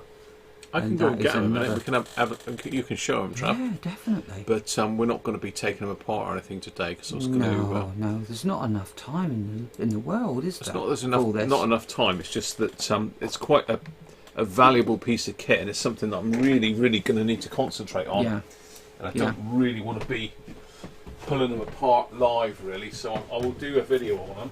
But I'll go and get them anyway. You carry on, Trav. As you will. yeah. Take questions from the floor. Jeff Smith says, Trev, make some headphones with a built-in amp with an input for Omi or Uni microphone. I've lots of deafness in the family. Analog. I've made similar and seen tears when they hear. Oh, that's such a lovely story. Yeah. Oh. The closest I've got to something like that is, believe it or not, I've got a pair of Roland, which is Pro Audio, and they're not only in-ear earphones, but they've got microphones built into the front of them. So you put them into your ears, and you can then put a pair of headphones on, and you get this binaural effect whereby I can actually record exactly what the headphones sound like. You were supposed to bring me some leads for this one as well, Trav. Was I? Yeah. Well, we should have done that when you and Les came up. Why I did we know. not think of that? Well, you we did. forgot all about it, didn't we? When I arrived, you said I've got to give you some leads. Mark told me to give you some leads. And we thought, Remind me. I didn't know. oh, Carry on. oh as you will. no, that's the trouble when you've got so much kit. You forget what you're doing. Yeah. So, what have you got? Nothing you can use to even sort of plug them in if you had I to. have, yeah. I've got the ones that you let me have. The leads from that fit this one. Do they? Yeah. Oh, that's sacrilege, though, isn't it, for a pair of it's- £6,000 headphones? Oh no. Yeah, so where were we? Yeah, so you get this binaural effect. So you can actually, they're very rare again, but I bought them on Amazon of all places. These Roland, so they're in-ear monitors and microphones at the same time. Put them in, and you can actually, you can't hear the headphones very well because of course you've got these microphones blocking out your ear canal. But when you take them off, you can actually hear a recording of exactly what they sounded like. And yeah, I plugged them into a PCM recorder. That's the closest I can think of to what you're describing. But yeah, our father is as deaf as a post, and he spent the last 40 years of his life saying he couldn't hear a word we were saying. But now he's got no excuse. That's only because you were asking for money. Yeah. He can never hear it. Yeah. Dad, can you lend us a tenner? No, sorry, can't hear you. Did you know that 20? he spent No. £2,500 on a pair of in-ear monitors? Has he? So he's What What has do you he? call- What, for listening to music? no. Oh, for No. his hearing. Yeah, hearing aid. fair He's enough. got I've a done it. hearing aid for one ear, but he saved himself 200 quid and didn't get one for the other. So he can just hear one ear, but he can hear better than he's ever heard since we've known him. So he's got a pair of £2,500 hearing aids. Thank you very much, mate. You can't Excellent. even see him. Please buy Incredible. Trev a beer or two. No worries. I've already got him some. Oh, bless you. Thank you. Cheers. Thank you for that, cheers Mac. cheers to you all. Are you keeping an eye on the chat? No. Better than £2,000 hear aids for one-to-one talk. Yeah, I think I'm sure you have. what you're Jeff is saying is really clever with that. I mean, I'd He's never made believe some. you could do that. you made some, yeah. Oh, you read that bit. And I always thought that it was possible to get, microphones in with earphones, and you'd achieve two things that way. And I think a lot of people are going into concerts and stuff with such things, and they're getting really good sound quality for these bootleg concerts that you've seen advertised on eBay or on places every now and again. Some of the results you can get from this binaural recording is incredible, and I've done some binaural recordings of the Shangri-La because eventually they're going to have to go back. Yeah, Mark will won't wanna remember. See them go, will you? I won't want to see him go, but Mark will remember that they're actually his property, the property of Hi-Fi Man, and they're £18,000. Well, you've got the other, you've got the juniors as well, haven't Got you? the juniors. I've got so much stuff from Hi-Fi Man. It feels like I'm almost an ambassador of Hi-Fi Man. But I'm just lucky that my friend happens to be the UK and Europe, outer Europe distributor for Hi-Fi Man products, and they've always been very generous with the audio community, even as amateurs. Rolf is saying he we're hopes, well he supplied. hopes there's a radio coming up too. There might be a radio, Rolf, if we've got time. We'll have a look. I've got a couple of radios we can have a look at if we need to fill a bit of time. We'll see how we're going. So if I tell pass you this over to Trav, he can show you what this is then. Oh yes. He can unwrap these and show you the box and that. It's, Yeah. I mean, to be fair, if you're paying how much are these? £6,000. £6,000 these headphones, and someone's blown them up. So Yeah, the £6,000 Hi-Fi Man Sasfara stick 'em on that camera, Trev, on the big camera. on the. Yeah, this shot. Oh right. So where On am the I bench. going for that? So On the bench. Move right. your headphones out the way. Yeah, that's out with the old. Give them to me. Out with the old. They're now working. They probably Yeah, won't. As soon I as you just- go back over the border, they won't work. It's just one of life's mysteries, isn't it? So what's your drink there as well? You left that for us. It's the Hi-Fi Man Sasfara.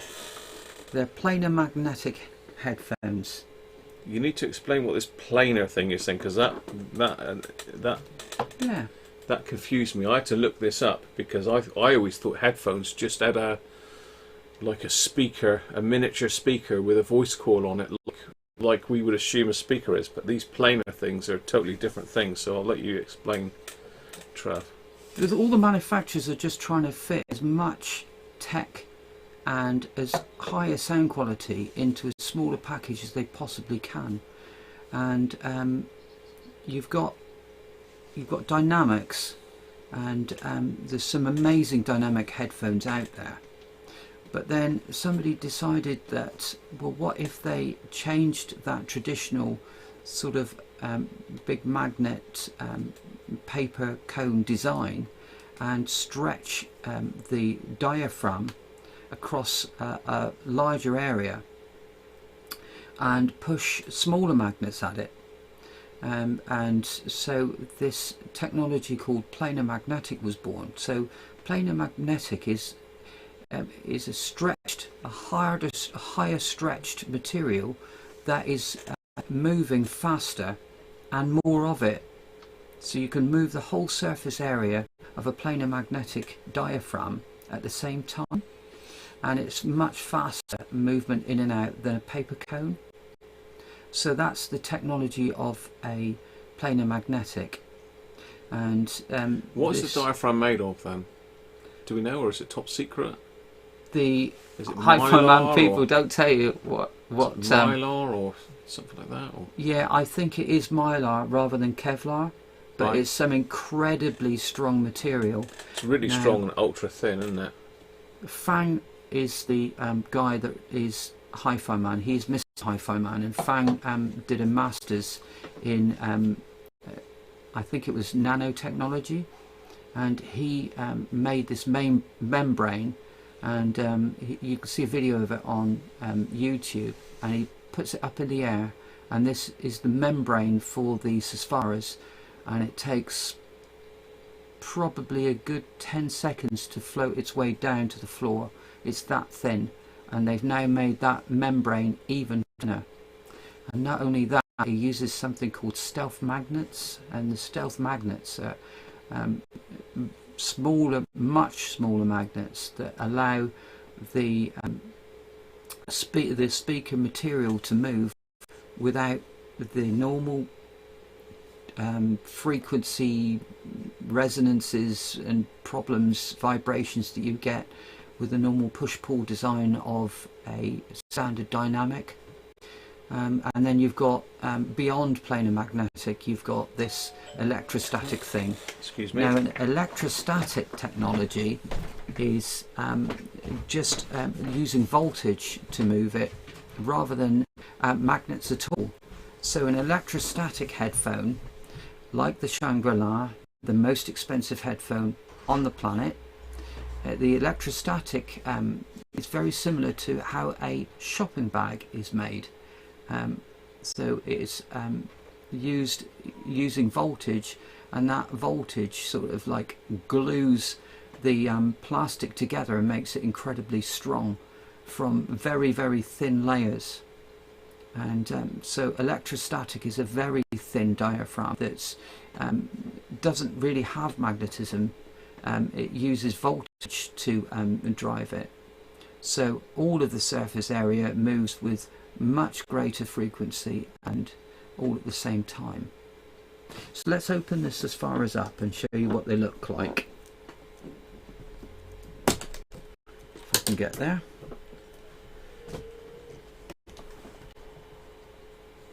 So this is what a £6,000 headphone comes like.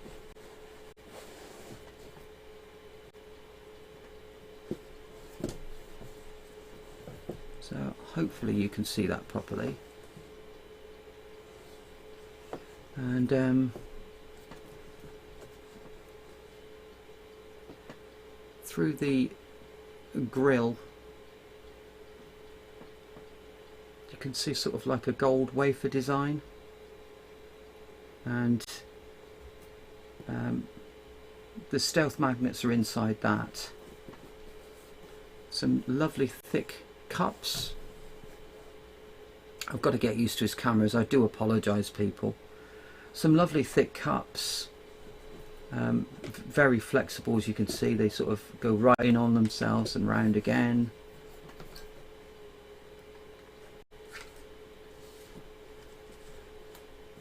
And a very robust sort of headphone locking headband system indeed. And bit of an emergency there because the chickens have decided to get out. Is because Bruv won't be able to hear me, many of but their you can. headphones look exactly the same, to be honest with you. It's only when you put them on and start listening to them that you realise that you've got, you know, the Hi-Fi Man Safari. Come on, girls. Unless you've got that written. The headbands are all very similar. The wood grain on the surrounds is very similar. Come on. This looks quite different. The gold Come on, you two. the detailing on these. Come on. So yeah.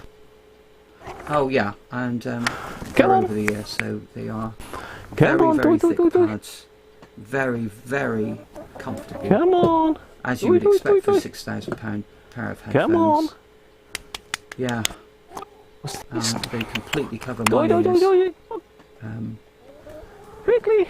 There's some that Hi-Fi Man make that are a teardrop design, and they actually go below your ears and they go onto your jawline, really. Come on. They're amazing. So the particular ones that Graham's got look absolutely faultless, don't they? They look new. They've been well looked after, other than, unfortunately, somebody put them through. Well, if you took Brother, because Brother can't hear me, but you can. I'm just going to get me wellies, so I'm going to chase the chickens back in a minute. These are renowned to be the most power-hungry headphones currently in production. So they need an awful lot of voltage to make them work well. So this guy, well, a lot of us have got adapters for these, and so we go through the headphone inputs, and then we'll attach those to speaker outputs, and we'll put them straight into the speaker jacks, and Hi-Fi Man supply an attenuator with these, and that plugs into the headphone jacks, and then the speaker just plugs it into that as if it was a headphone amplifier, but all it is an attenuator between the amplifier speaker outputs and the Hi-Fi Man Sesfaras. So as if you accidentally have the amplifier switched on full, it still won't blow up the drivers. What this gentleman did is he had a set of cables and he plugged them straight into the speaker taps of the amplifier. The amplifier was on full, and it was 120 watts per channel amplifier, and unfortunately they didn't work at all after that, and I think that they were on for a split second. Now Graham believes that he might be able to fix that problem, but I reckon that what's happened there is that the diaphragm has been split, and if the diaphragm is split, there's Maddie looking at me to see what's going on. Nanotechnology stuff, and you know there is no going back from that. You simply have to replace the driver diaphragm, and spares for Sesfara Hi-Fi Man diaphragms are not possible to get hold of. The actual diaphragm of the Sesfara is a closely guarded secret, and spares as such are not available. The only person I know who ever puts Sesfara diaphragms back into broken Sesfara headphones is an Italian distributor who is also an authorised repair person, as I say, in Italy. The bottom line is, because there are closely guarded secrets around these top headphones, the reality is that when you get one that breaks, you send it back, they salvage it for parts and give you a replacement. They do not fix your headphone. They don't bother with that. That's not something that makes them any money by doing that. So that is the reality of it. Let's see if I can get his main cam working. So that's the main cam, I think. I don't know quite where I am with this, but if you can see me, hi. I think I've pretty much gone through this as far as, because as I say, we can't demo them because they're not working. Drama. Drama? Yeah, chickens escaped. They're out in the road. I've just been out chasing chickens. Oh, it's better. I never put you down as a chicken chaser. Well, you know, I like you know, I thought you'd made a better stuff than that, but there you go. Cow tipping. Oh gosh. Well, I've given him an idea of the Sesfara, but the main thing about Sesfaras is the higher up the scale you go, the harder these things are to drive. Have you even opened that box yet? It's all opened up, all done, all demoed. Oh, you've demoed it all, have you? Well, yeah, I can't show it work because it's broken. I told him why it didn't work. Lovely set of headphones, but yeah, and they look pristine, don't they? I mean. Oh yes, he is my brother. The bottom line is, how long were they switched on for with a 110 watt amplifier at full blast? And what has that done to them?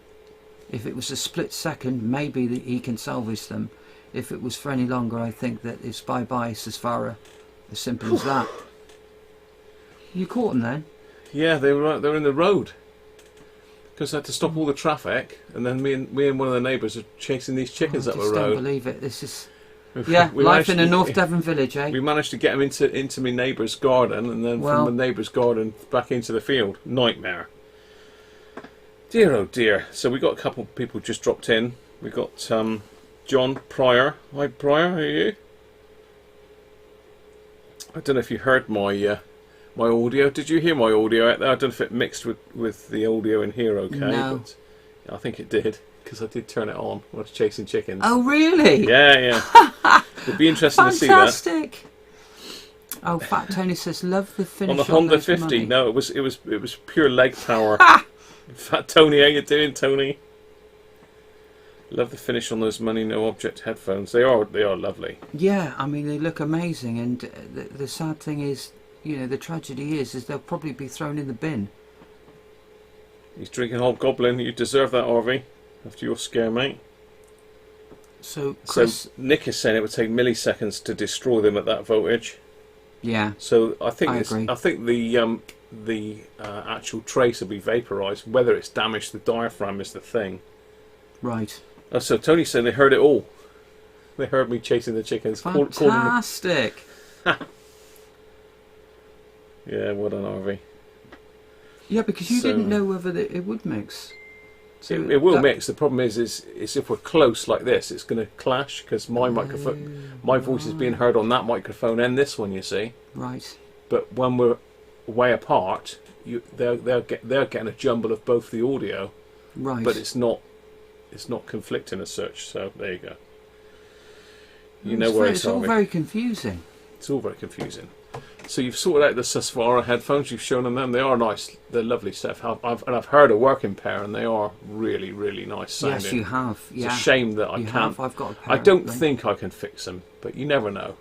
If I could fix them, I'll have myself a very nice set of headphones that I won't ever need to replace. They are, you know, arguably, if they're not as good as the Shangri-La, because they're the best ones in the world, but they're close enough that most people will be happy.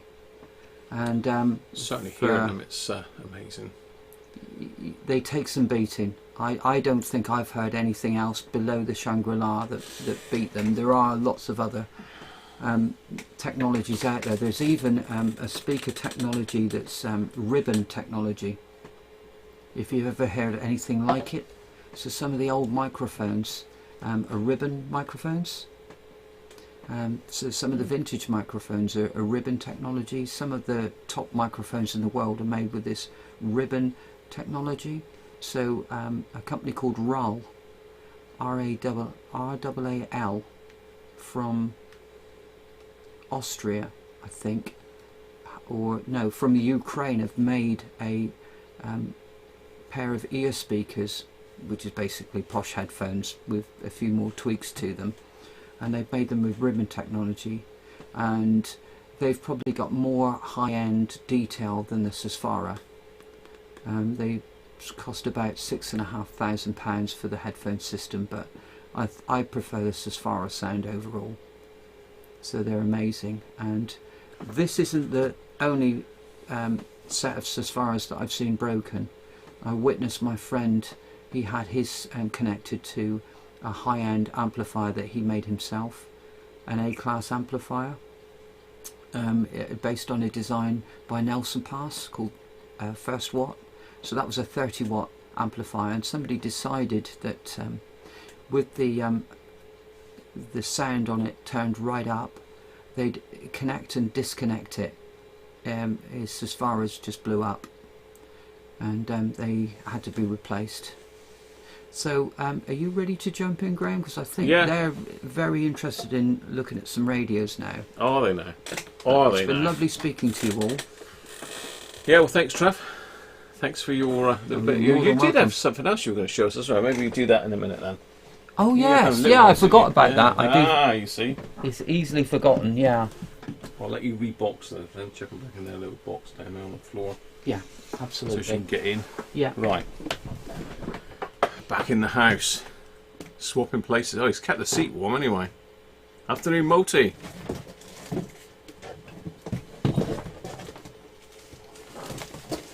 So let me think. I've got a couple radios. I can either show you. We're only going to do one of these. I've got either a Nordmend or a Panasonic. So we need votes for Nordmend or Panasonic, really. Let me just turn this microphone off and mute this other one a minute. There, okay, that should be a bit better audio. You've been watching on the Echo upstairs. You've not missed nothing. Diminishing returns on capital spent, ribbon mics. Simon saying although you get older you can't tell the difference. Probably, well, as you get older you can't tell the difference. Well, I did actually discuss that earlier, and I said about how youngsters do a lot of background listening. Yeah. Whereas as we get older, we tend to have the patience and we tend to concentrate more on what we're doing, and we can shut ourselves off, and we actually listen with greater concentration when we get older. So, and also, yes, our hearing range goes down, but we're still well within the hearing range of any recording that's ever been made. Right. So, you know. Okay. My Panasonic hearing goes up to 15,000 kilohertz, 15 kilohertz, but you know, there's no instruments that are producing higher frequency ranges than that. So, you know. I'll tell you what we'll do. I'll have a go at cleaning those headphones for you a minute, Trev, if you want. Oh yeah. So let's have a quick go, see if we can clean off. Just give these a little bit. It's just the silver pieces. Is that you want these bits here? Yeah. Trev say, yeah, do smell a bit of nicotine, don't they? They do. Well, this stuff is it's sort of like based. It's got a citrus smell to it. You have a sniff of that. Oh, lovely. That's better than Beeswax. better than nicotine. Well, it's like an orangey, waxy smell, isn't it? That's your drink there before I knock it over. It's an orangey, waxy. So I'm going to use some microfiber cloth because the paper towel will probably scratch it. So just give that a little. Paper towel would scratch it. Probably, yeah. That's abrasive, is it? Paper. Well, it's wood, isn't it? Really? Yeah. In effect, yeah. I never realised. Well, it depends. I mean, it might scratch it. I mean, you can buy, but microfiber is the best way to go, really. So if we just do a strip, say, just here.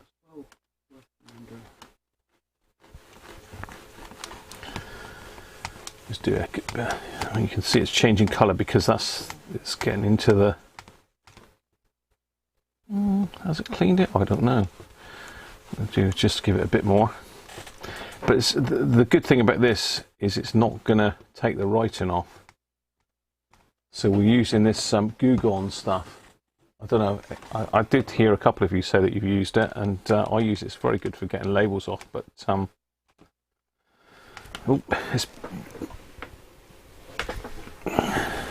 yeah, I didn't know such a thing existed because I was really worried about working on it. Well, I don't know. You can see. Yeah, there's a before and after patch there, isn't there? It's difficult, but you can sort of see where I've been with it. Is it majorly got it off? Smells nicer. That's a good thing as well. I'll give him the once over, Trev, for you. Being that you're here, we'll give him a try. Let's say you could try isopropyl, but the problem with isopropyl is it will take the writing off potentially. You don't know until you try it, really, but it's not worth risking. No, it's not. Saying that, you have got black writing, which is easier to reproduce than white. Well, how would you go about reproducing that? Just on just print it onto water slide paper. So you basically print it onto transfer paper, then you slide it off like you would, the old aircraft, like the old Airfix model kits. Oh, yes, of course. Exactly like that. You just slide it off and on there. Right. That's got some off. It's definitely taken something off. Certainly make it smell better, if nothing else. I spent about 30 minutes cleaning those driver shells.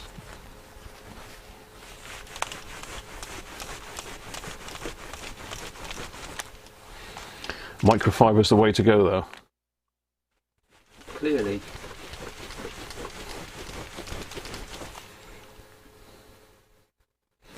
Are they any cleaner? I don't know, but they smell fresher. Have a look at that, Trav. See if that's any better for you. Thank you.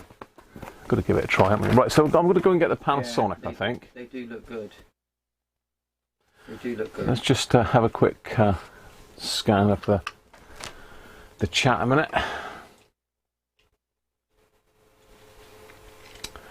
The dancing girls are wearing high-end headphones today. So long as you can hear from 20 hertz to 20 kilohertz, he's happy. That's Harvey. Les is 15 kilohertz. Well, you can't. What can you hear then? I can hear up to 15, but there's no instruments that I know of that are going beyond 15 anyway. So Nick's got 15 in one ear and 13 in the other. Oh. Fat Tony's down to 15k. Yeah, one day I'll bring up some headphones that Nick will be interested in. And So Harvey reckons he can still hear full range at the moment. Because one here could quite easily be different from the other. Yeah. And I've got some ones called Evens, and they take an imprint of your frequency range in each ear and adjust the headphones to that. Right. So I've got a pair of closed back headphones. I'm just going to go and get this Panasonic a minute then, because this is one that was sent in to me a while back. And I've left it to reveal really, because I think it's quite a nice little set. It comes with a power supply, and also it comes with a set of headphones and the original manual. So That is the mark of excellence, isn't it? yeah, it's a strange power supply as well. Really? So Look at that! What a beaut! this is sent in to me. I will get his name up in a minute. There's a chap that sent me the that lovely old Philips radio. So it's another one of these very nice military-looking radios. National Panasonic as well. Yeah, so it's We're going back a bit there. proper old school Yeah. Panasonic direction finding antenna that as well. Not sure. You pop that out. There we go. Push your button and yeah, it's good stuff, isn't it, eh? Isn't it? It's a beauty. It needs a bit of a clean up, but I've even got the headphones that came with it, Panasonic headphones, and you notice it's got a mono jack on it. And I've also got the, oh, that's a clue light. That's a charger for my hunting lamplet. Why have I got that there? There is a charger for it somewhere. Right. There is a charger for it somewhere. Now, what have I done with that? What on earth is that with that? I should be down. Perhaps the charger for the power supply for that is with me hunting lamp, maybe. I say hunting lamp. It's just a. They can't hear you, Trev, because I've got the mic on.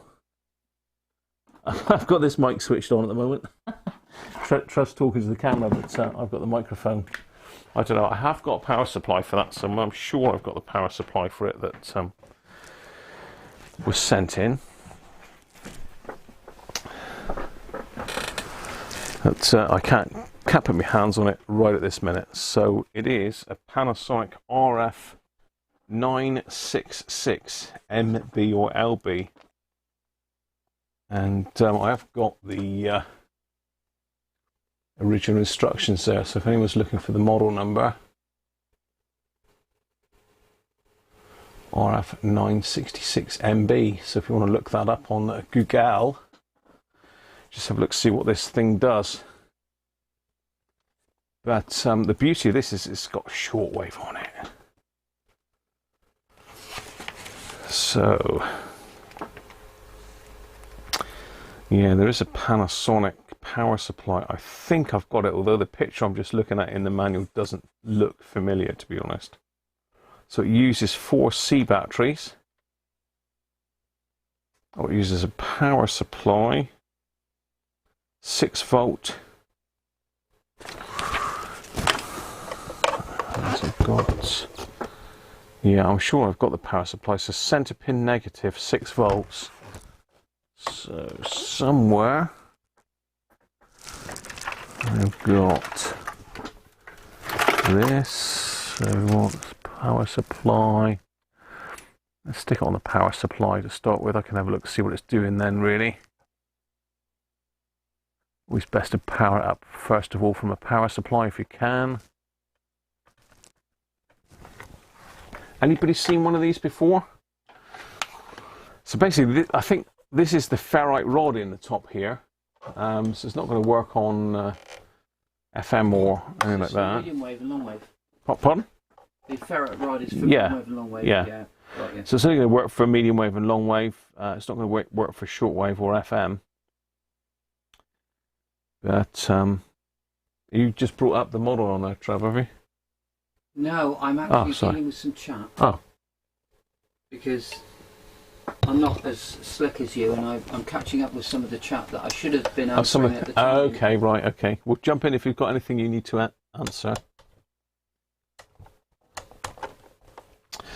So let's have a look then what we've got on here. So we've got shortwave, medium wave, long wave and FM. Usually there's something, there's not anything printed on it. Very often it's printed on it what bands it actually covers.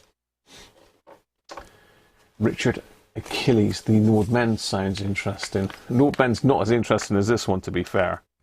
The Nordmen's VHF and long wave, medium wave. This has got the old shortwaves on it. So we've got a nice meter, tuning meter on there, look. Tuning meter, battery meter. Take C cells. I was just looking to see what the bands were on it.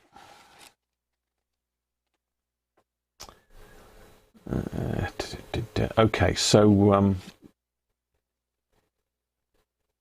yeah, there's two versions. The MB has got the marine band on it, but you lose long wave. And this is the, which one is this then? Is this the LB? Yeah, this must be the LB. Yeah, this is the LB. So this has got the long wave on it. The other one's got marine band on it. I'm just trying to see, I mean, I could look on the dial really. Here we go, frequency range. So FM goes up to 108. Medium wave is a normal medium wave band. Long wave is a normal long wave band. And on, it's got quite a wide band range on shortwave actually, 5.8, 5.9 to 18 megs. So it's got quite a large frequency range on it. 17 transistors with a FET. Oh, another FET. It hasn't got specification on it as far as sensitivity is concerned, but being it's a Panasonic RF, I should think it's pretty good.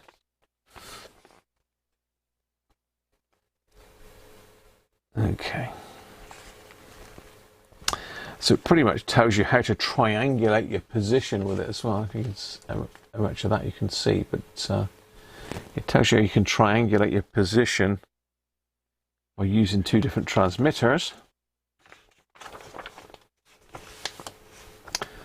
Simple direction finding operation. It uses a directional gyro antenna. In other words, a ferrite rod on a pivot. So it's got a timer on it as well, an off timer. It's got record playback socket. It's got pretty much everything you'd need as a sort of radio enthusiast, really. So we've got telescopic antenna. Got a little bit of a kink in it just there, but nothing too major.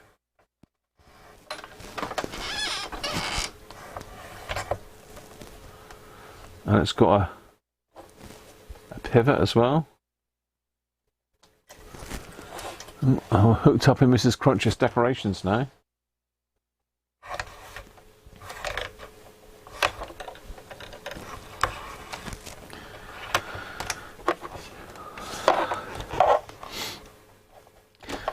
So it looks, it's got what's got little like tape and a record player. So this is going to be, is that going to be input or output? It's going to be input, isn't it? So this would act as the amplifier from a tape deck or a record player. You can switch between a radio or phono. God, that's a stiff switch. So we've got let's look at, it's an earphone or external speakers, source 6-volt input jack. This is a bit nifty. Now, why have they done that then? I suppose it's just for show. Or rotational antenna on top. On the other side, I mean, this is a bit gimmicky because it looks like you've got a normal tune and a fine tune, but you haven't. It's all one knob, really. What a swizz. Yeah. One wonders whether they intended to do it and then somebody said, no, we're not spending that extra money. Yeah, because you would have had to employ different circuitry in there. Stick different circuitry. So let's go in a little bit closer then and look at the knobs and buttons. So we've got on off here. That's a bit split. This is our timer, antenna push. That just pops the gyro antenna up. But there are markings on it, so you can get a bearing off of it. Nifty, I quite like that. I've never seen that before. This is useful, tuning meter, especially if you're on AM. It's really useful. They can work quite well on FM as well to actually find the center of the station. Loudness. Where are we? Down here. So we've got loudness on and off. That's quite useful. We've got DX and local, so a little attenuator there. Again, very interesting. It's got FM AFC as well. Automatic frequency control, yeah. Yeah, but it seems that's, I suppose if you're in FM mode, that's your AFC on or off. Okay, so it's AFC on or off, or if you're in AM, it's DX or local maybe. I don't know, we'll try it in a minute. And interestingly enough, we've got an RF gain control on the side here. It's obviously rammed as high as possible at the moment, so really that's another attenuator in a way. We've got tone control as well, and volume, so it's got quite a lot on it really. The only thing it hasn't got on it, which would have been nice, is a BFO, but unfortunately a BFO, Trev, just means that you can receive SSB as well, sideband channels. Right, I was going to so like pretend amateur I knew radios. what that meant. And it looks like we've got a light here as well. It says dial light push. It's a bit sticky, that one. So it looks like we've got dial light as well. So it's pretty much got everything apart from a BFO. And I suspect that that there's another model more than this. This is the GX 400 by the looks of it. I don't know, that doesn't make sense compared to the manual, because the manual says it's an RF 966, and this is the LB version, which has got long wave. MB is the marine band. Just looking to see if we can see any date code on this, but it's got to be. It looks very sort of 70s, early 80s. That's got to be 1973, the same year that my headphones were made. You reckon? No, I. So it says we've got an earphone socket in here, but that.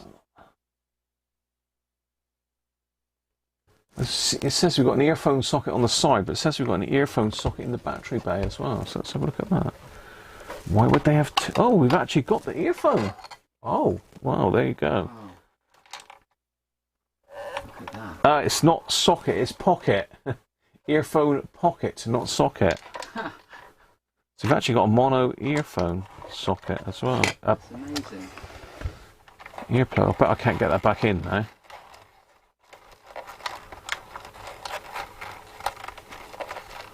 And that's always good if you're buying one of these radios as a collector. Any of the old pocket radios and that would have always had an earphone bundled with it, and you really ought to be looking for that as well as part of the package if you can get it. So we've even got the protective plastic on the on the back here by the looks of it. Wow, look at that. Yeah, so you've got the old protective plastic on it. Got to be careful with that because when it's this age, they can like really set bad, and you peel them off, and you can take either the decal off, or you can leave a lot of this label behind. I've done it. I've managed to get it off before, but yes, that does confirm it is the 966LB. So let's get some power up and see what's happening with it. It says circa 1975. 1975. Oh, that's pretty close then. Yeah, very good. Very good indeed. So let's just have a quick look, make sure that I've got my power lead on the right way around. Let's make sure we've got center pin negative. 5.994, I think that's pretty close to 6 volts. Les remembers the earphone.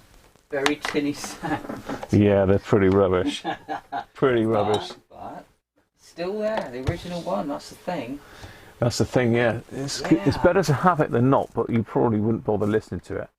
I mean, this is the sort of thing that as a schoolboy, I probably would nothing this big. I don't think I had any. I can't remember. Memory's not good, Trev, but I'm sure I had a radio back in the day that I used to listen to at night time. Yes, we all did. You did. I did I? Yeah. With headphones on or earplug in? Probably earplug, I suppose. You had a pair of big headphones. I wouldn't have worn them in bed though to listen to the radio stealthily, would I? You know, they had like a telephone cord. Right, okay. Old school. Old school. You don't remember them then? So Danish native, how you doing? I think they might have even been Sharp headphones or something. Or Pioneer. Might have been Pioneer. Original wax. Chris is asking if it comes to the original wax. Probably. I'll do the lick test in a minute, Chris, for you. Oh no. Oh my god. Awful. Yeah, it looks very similar, doesn't it, to that Sony radio that we looked at earlier in the week. The Sony grey earpieces are much better. I don't know about that. What do you reckon to that mesh, like, speaker grill? This. That's really just, there's something about that. It just looks strange. Yes, it's very much of its day, isn't it? It's very very like Amstrad-y. Yeah. Amstrad-y, that sort of era, isn't it? It's mid-70s. Phones and you had to put your finger in and turn it round. It looks almost a bit like. Yeah, I suppose so. Yeah. I don't know why they would have. Well, could be. Shall we try it? Oh yeah, that'd be. Let's stick it on. Let's start it off on FM, because at least we know that we've got FM reception up here. The aerial has got a little bit of a kink in it, but I bent it a bit better. But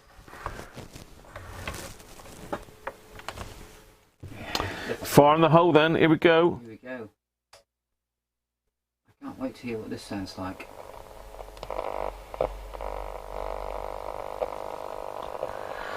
Well, I can hear noise.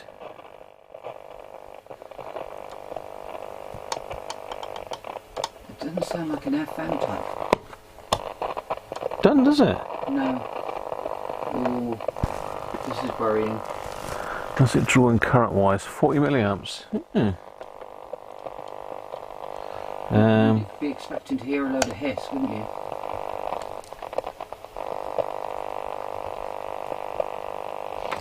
Yeah.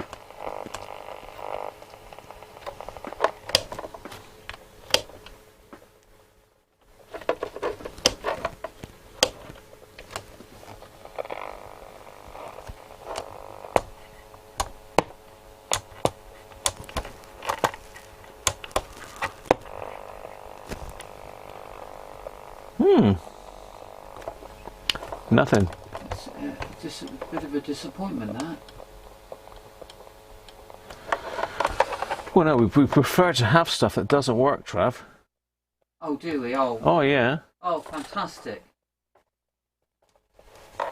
Yeah, I was a little disappointed when the B&O started working so well. Yeah. Let's make sure there's nothing that I'm doing here that's causing that Well, it's on FM, it's on DX. So we're on national. So we should have something there around about 88. Yeah. Or Radio 2. 100. There's nothing indicating on the tuning meter though either. No.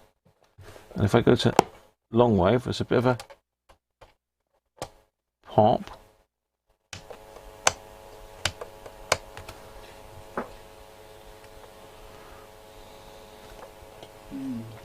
So where are we on? Where's long wave? So long wave we should have radio 4 about there. They're literally nothing. There's no mute button or anything like that, is there? Nothing silly like a mute button. No.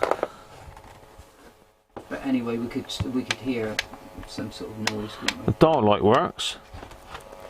You can hear a hum, so I think potentially the amplifier's working.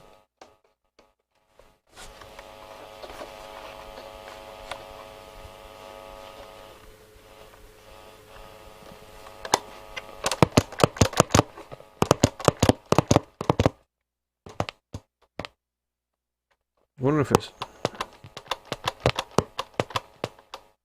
We're entering about a dirty contact.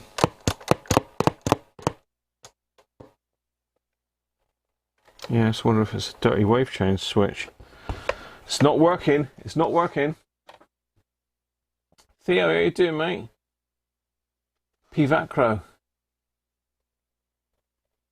From Palermo, or Palerno, sorry, Palermo, Italy. Welcome, mate. You have a small Panasonic TV, sort of the same styling. Wow. 75, so it's going to be roughly the same, isn't it?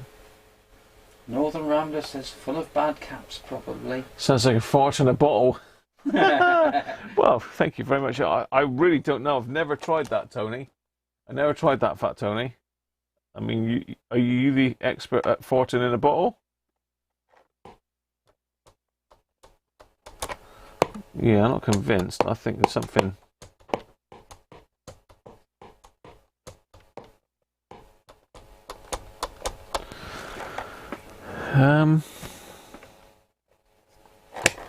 I'll tell you what we'll do, just in case, just to play devil's advocate. I'm going to get some batteries and throw in it, just to make sure there's not a problem with the power supply connection, maybe, but it doesn't seem that way.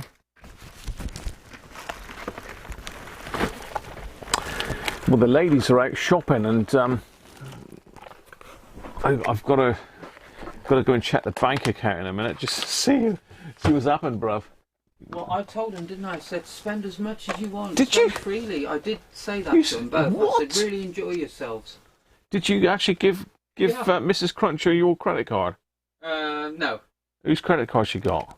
Well, if Joe's anything to go by, they'll be fighting for the till. Which one's pays?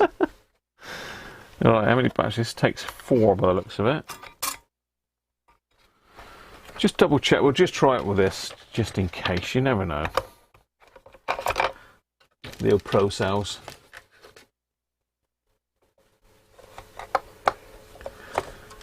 So, after 46 years, the caps will be tired. Yeah, you're dead right. I mean, the caps are always tired, but you think... I would have thought that Panasonic would have used pretty good stuff, because they were quite a high-end brand back in the day, weren't they? They were one of the better makes. I mean, they were always in competition with Sony, and I think Iowa used to produce some good stuff as well. Have I just put those batteries in the wrong way around? Being as you say that their caps are likely to be higher quality, does that mean you think that they're likely to last longer? Yeah. And deteriorate slower? Yeah. Yeah, basically if they put something like Rubicon or Elna or Nichicon or something like that in it, rather than just cheap Chinese caps, then it's highly likely to last longer, although they would still be near their, well, they'd be past their end of their lifetime. So let's try that. That radio record button there, haven't you? To the side. Where are you looking? On the side there. Radiophono. Radiophono. Yeah. Right, okay. Oh.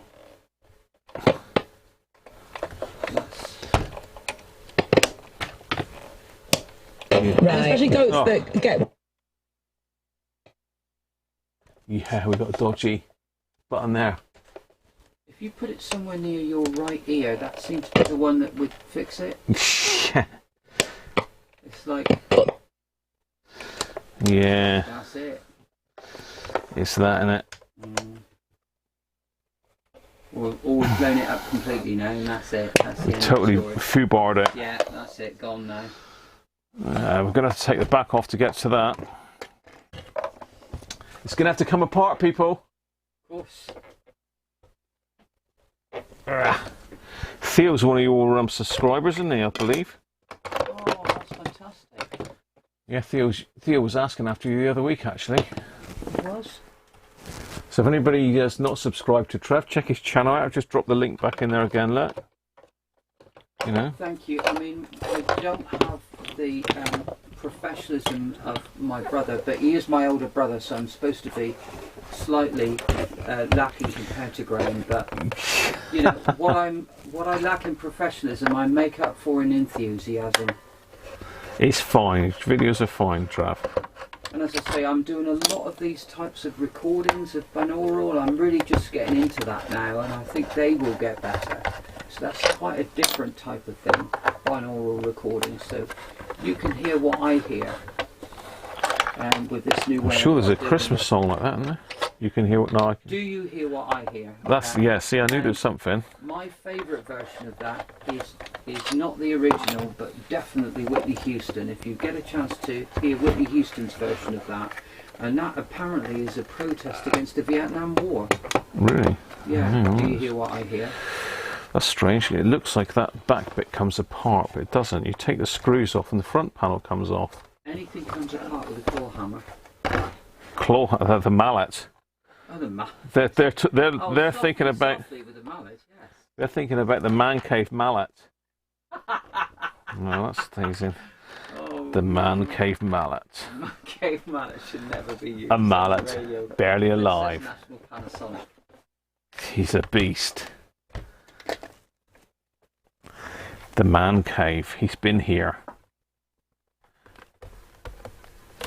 Well, that's strange because that front piece seemed to be coming apart. It's funny how something that I showed you that Graham's got, the £6,000 that was built this year, had wood on it, had sort of like a teak effect wood on it, and yet this thing we're showing you in 1975 is all plastic. So retro is back basically, isn't it? It's never gone away on the Radiocruncher site.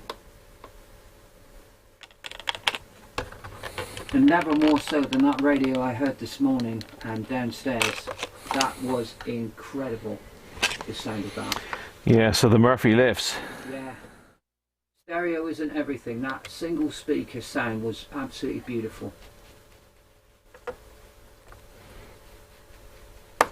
You know, and it's like listening to a history lesson as well, isn't it?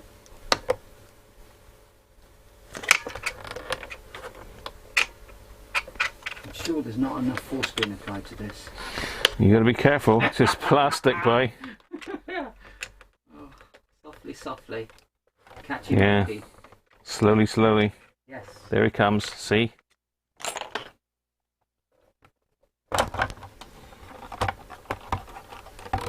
Yeah, Whitney We're in. is a lovely singer, and we're in. Tragic the way she died, but she did one called Heartbreak Hotel just towards the end of her career, and her voice was really husky back then. Her voice changed a lot over the years. One of Mrs. Cruncher's favourites. One of Mrs. Cruncher's favourites, Whitney. Whitney Houston was a great yeller, and if something needed passion, that woman had passion. I'm sure if Mrs. Cruncher gets on the port later, we'll be hearing a bit of Whitney going on. Port and starboard.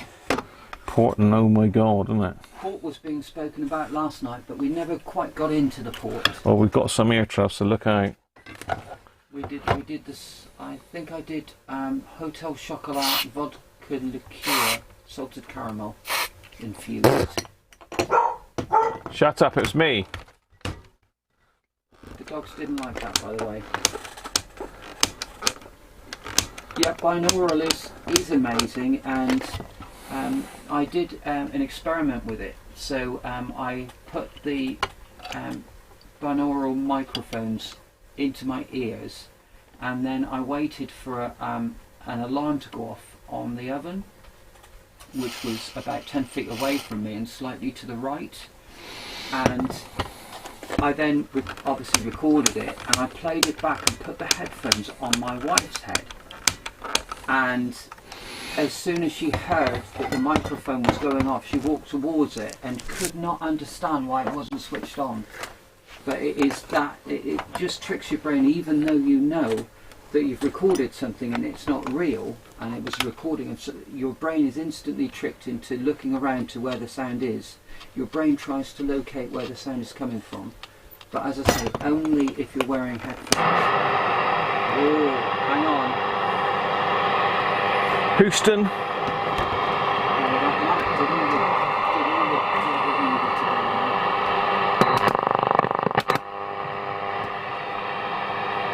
The workplace, they breathe it out in part.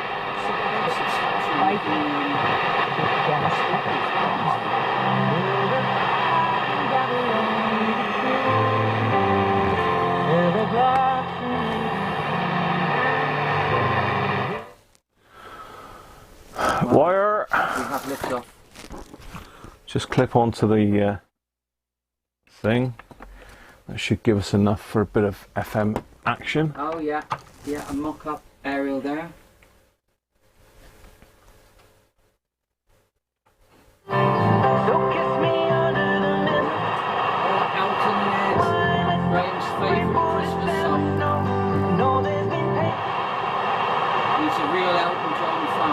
About the trees and the irreplaceable, incandescent sort of beauty of old growth forest. That sounds pretty good. I mean, it's a fair old as it is anything. And I just have to absolutely take my hat off to her sheer kind of persistence, her gentleness, her compassion, and her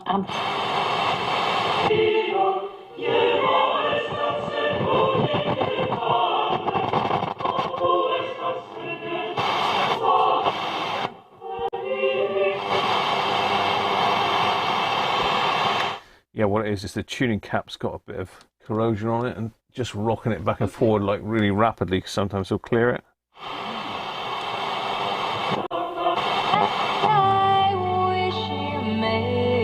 Oh, Carpenters, very nice.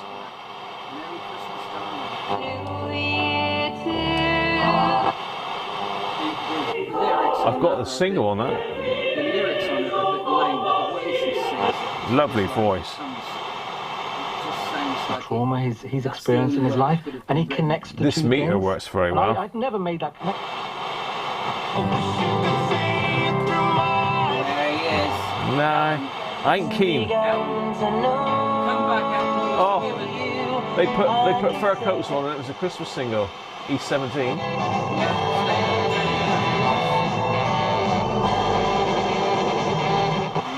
sounds like full spectrum British sound to me. That's going to be classic FM.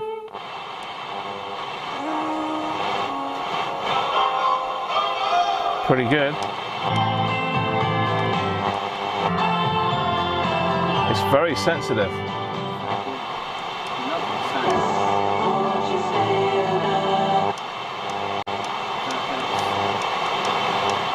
Yeah. Yeah, let's put some furry coats on and call it a Christmas CD. Christmas single, I mean. Well, it's on This Is Christmas. Yeah, exactly. Why, though? Why? I'm happy to have it on there. You love having it on there. Yeah. Bit of controversy, 17. So what they did with Say Another Day is, I think they put some Christmas bells on it. As it came towards Christmas, they slightly re-recorded it and chucked some bells on it. Yeah. Which is fine. And they did Frankie Goes to Hollywood, The Power of Love. Well, what they did with that is it was nothing to do with Christmas.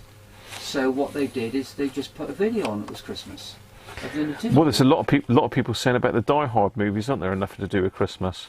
Well, there's an 8-year-old that explains it all on YouTube, so you know anybody with that will be quite happy.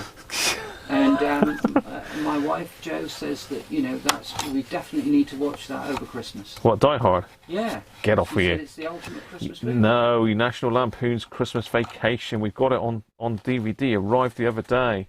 So here we are. What's everyone's favourite Christmas movie? Your favourite Christmas movie? It's got to be a toss-up. But well, there's probably three in there. It's a Wonderful Life, Elf, and National Lampoon's Christmas Vacation. Yeah. Oh, Mrs. Cruncher's home. Look out. Christmas is about joy and laughter and fun ever after, and I'm not sure whether It's a Wonderful Life spent a lot of its time doing that, but that's my favourite film of all time. The man caves in. Really? The mallet man, he's in. Wow. I think it's got something. I haven't taken the speaker out yet, Anthony, but we will. Hi, who are we with, please? Hide the port. Hide the port. Yeah. Hide the port. Yaz is saying, who are we with, please? Introduce him to us. My greetings for you and him. This is my brother, Yaz. This is hi, Yaz. Yaz, who has also got a YouTube channel, which I've just put a link in there for you. Yeah. So I'm just quickly going through and just giving everything that I can get at a square. It looks like that board has got to come out. For my sins, Yaz, I'm Graham's younger brother. Well, I'm the middle one of three. Graham was always the more technical. I was the more head in the clouds type of guy. So, but then we always shared a love of music. And his a different love of music, really. Yeah. We have different tastes in music over the years. I think we've sort of come a bit closer together as I've got a bit older. Yes, he's yet to be convinced on Elton John by the sound of it. But I like some of Elton John's stuff, some of his early stuff. Rocket Man, everybody loves No, I don't like Rocket Man. No. Goodbye Yellow Brick. Yeah, I like that. And the one he did for Princess Diana, I liked that. Yeah. That was very nice. Yeah. But, yes. Yeah. Don't go breaking my heart with Kiki D. I don't mind that, you know. Yeah. Candle in the Wind. Yeah, that was a very good song. There's been a few of his. I'm not keen on Rocket Man. I don't like all that platform shoe stuff. Yeah, well, Bernie Taupin, his songwriting partner for over 40 years, never really liked it when Elton dressed up. But that's what a lot of performers do. I mean, I think... we all put on a little bit of a performance, and we're not our real self when we're behind a camera. And when Elton's on stage, he hid himself behind his platform shoes and his big glasses and stuff. I hide myself behind my platform shoes and my big glasses. Right. Yes, but we all have a different way of doing it, and Graham's is with beer, probably. Beer? What are you saying? Is a no. It's a good way to enhance I'm not a drinker. Whereas Elton felt like he was giving his best performance in platform shoes and candelabras and whatnot. That's fine. Right, let's stick the headphone back in.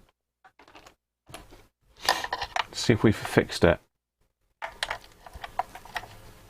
It's not actually not a bad earphone. That I said headphone, earphone. I get told off in here if I say headphones and it's an earphone. It's an ear plug, really, isn't it? Is it earplug, earphone? That's beyond my. It's just a little single thing. It says earphone on the thing, so I'm going with earphone because that's what Panasonic say it is. Yeah, that'll do for us then.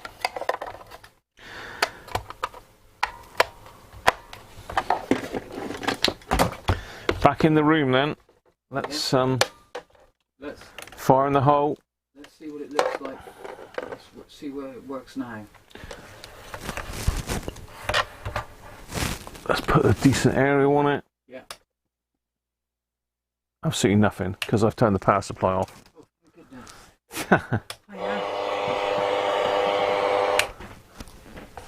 Is that Mrs. Cruncher? No, that was Joe. That was Mrs. Geek. Yeah, that's Mrs. Geekology.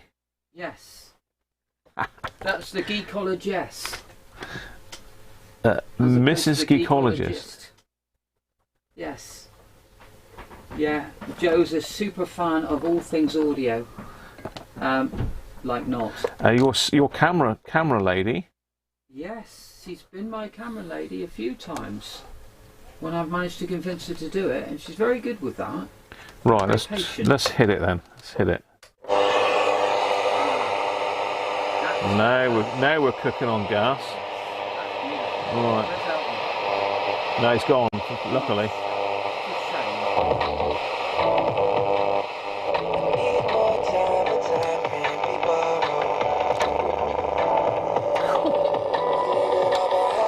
That doesn't sound very good, does it?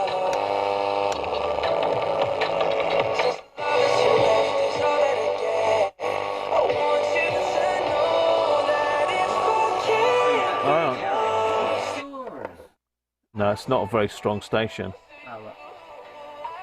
Because the meter on this reads, the higher up it goes, the better. So that's, I'm probably going to get a copyright hit for that now. So what you'll see is when we hit a station, the meter ramps right over here, look. If you can see that or not.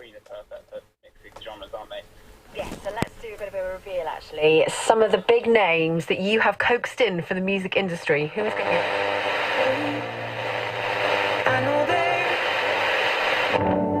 See, that's right across there now. Let me just show you that tune. Let me get you in on the tuner meter because that's important. Yeah. I like the tuner meter, yeah. Oh yeah, look at that. Now you can see it. Right, okay. So you can see that's right across virtually on number 10. We need the man cave wedges, really. We need the man cave wedges. We need the man cave wedges, Trev.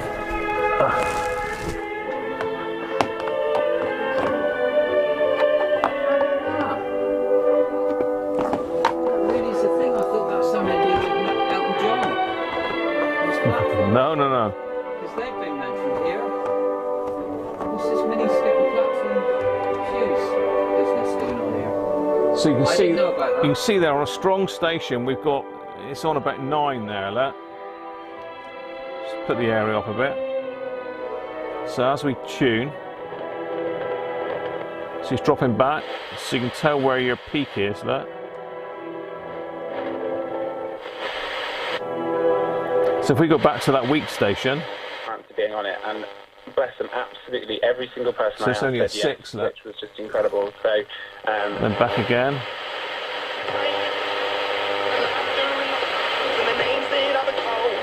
That's only a 3, so you can still hear it. It's receiving it.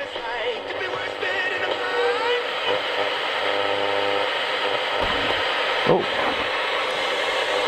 Say really powerful for me. I was at the Children's Hospital when I was 10 years old. So it's not fully quiet, and you can hear a bit of hiss in the background of that still. Then we at Classic FM.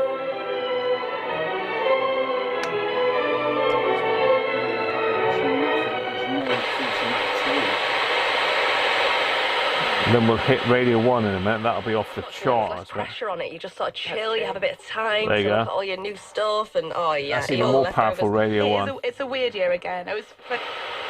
I'll never be a saint, no way. A chair in the corner is my place. I stand.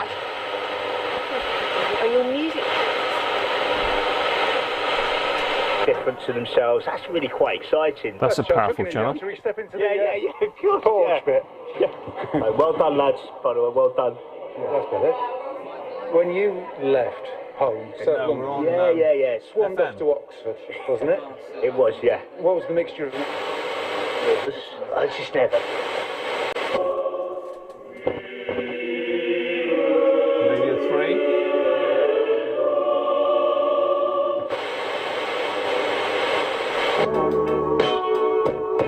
There'll be no more sorrow. Take the loudness off. That's Mrs. C, is it? Right, Kurt! Once again. Get off that. Embarrassment, or you're a burden, and there's probably times when I've made them feel so let's that have a listen to the difference. Intentionally, but when I think about things that the make me feel loudness most off. nervous, I was really quite anxious about dining. The first freshest dinner. I'd never been to a restaurant, so I was really panicking. I was thinking, well, does I've got a bring the lobster bass in front up. of me. How am I going to, you know? But they have this lovely event where they invite your family up to eat, and I remember just getting. Well, it works brilliant, and it sounds very nice. Let's try it on AM then. Let's have a look, see what this.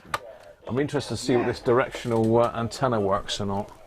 Never seen anything like that on a radio before. And there's some quite fancy direction finding radios out there.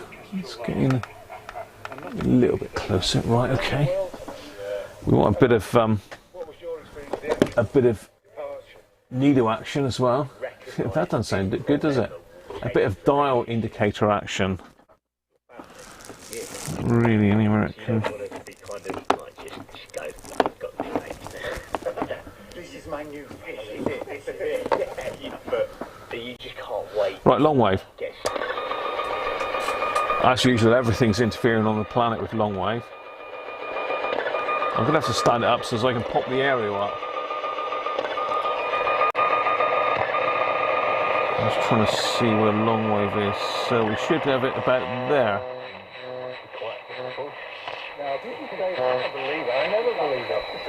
So let's pop the aerial up.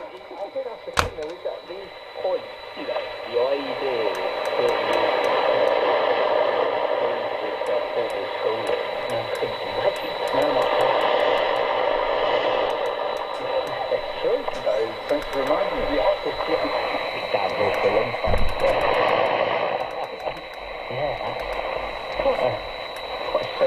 That's a bit of stronger signal there for Radio 4.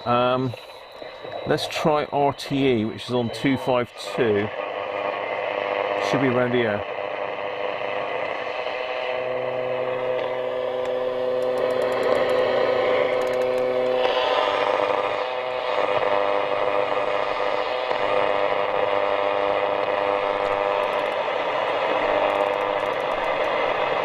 No.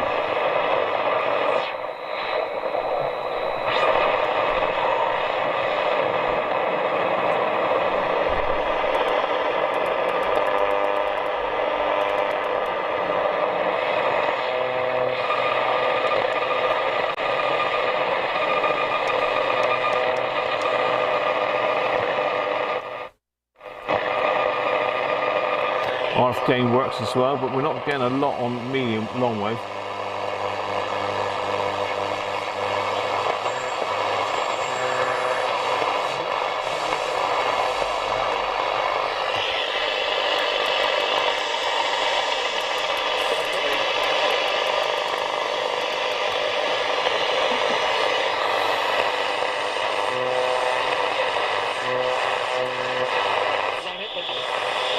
With the Premier League's top scorer this season, Salah crossing, headed away by Sanchez.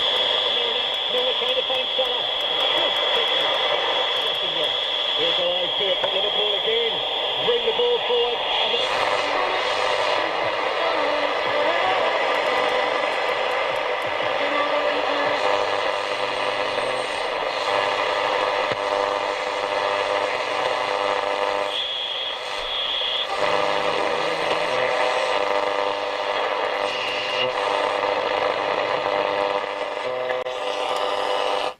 It's not particularly sensitive on long wave and medium wave. Let's just get the external antenna in because I've got a lot of extra stuff on here today. So let's try that.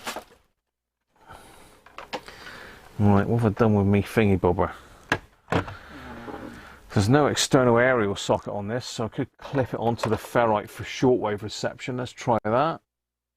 Clip it onto the ferrite.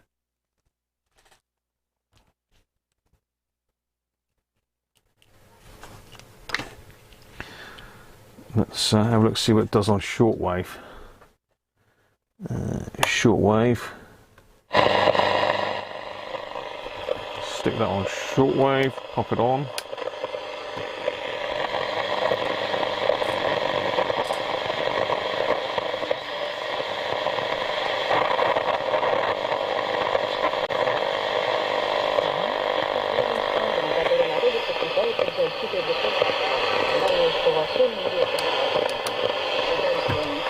definitely working. You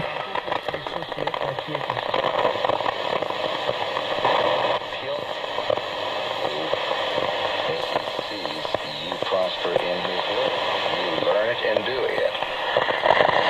Because he says that you're going to be judged for every word.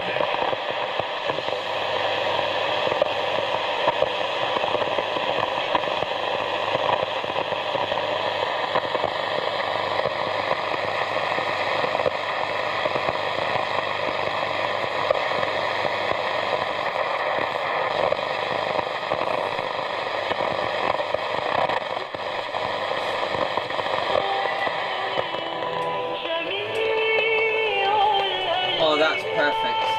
That's not bad, is it?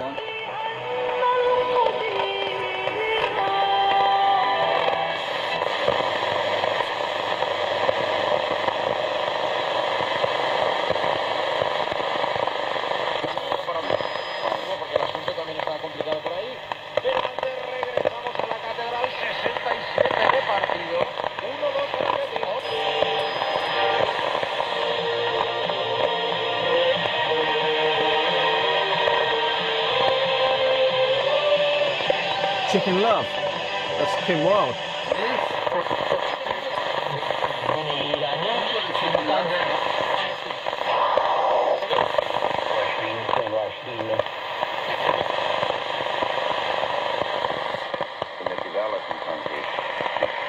So I'm up in the, looks like 31 meter band at the moment, so it's pretty active on there at the moment.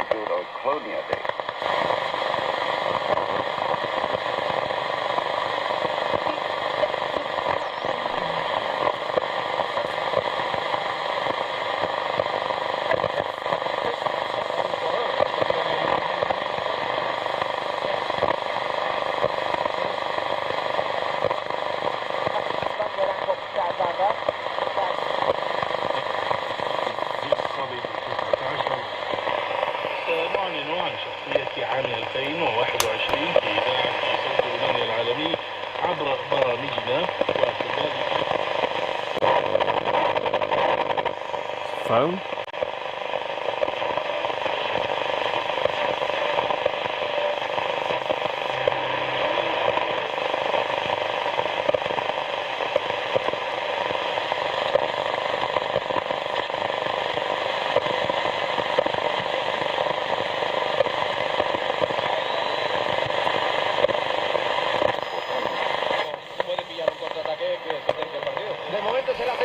So let's just do a quick comparison.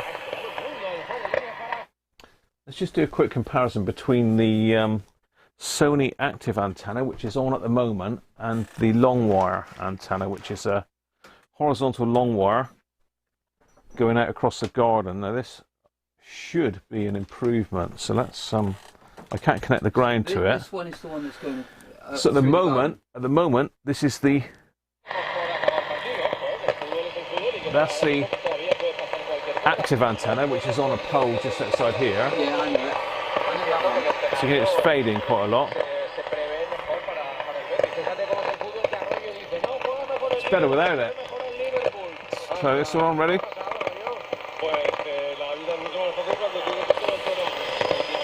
Let's cut some of the noise out, isn't it?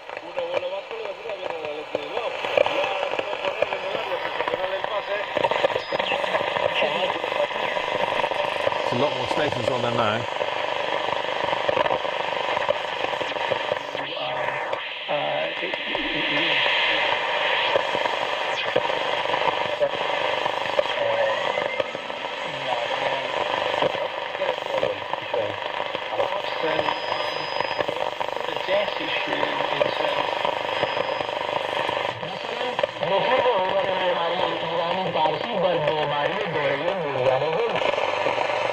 So without the aerial, with the aerial,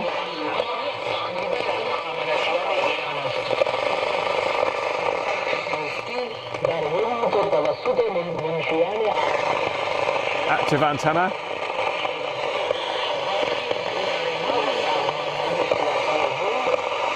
long wire,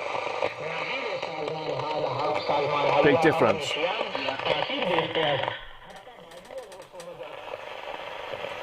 So I don't know where the little antenna coupler's gone for that. Oh, there it is. I just thought we'd give it a chance on long wave and medium wave with the antenna coupler.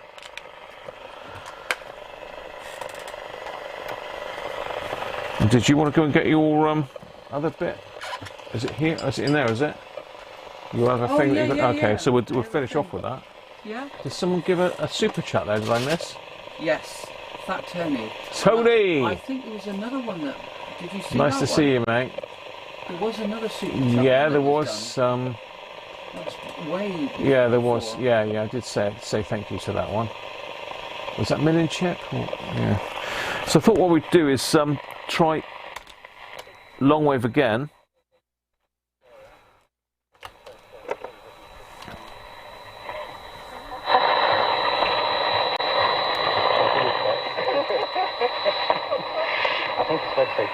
But this time we'll try the active antenna on it. I'm managing fine, actually. I mean, I think she's Listen going to to fly, and I can't wait to see that. But actually, I think that might Ready? let you drive away. And I can't tell you enough how much you need to prepare for that, because walking away and leaving them in a room on the road is much. Je vais pas me dire son nom, je pense que vous ne le connaissez pas. Les Garfunkel. Non.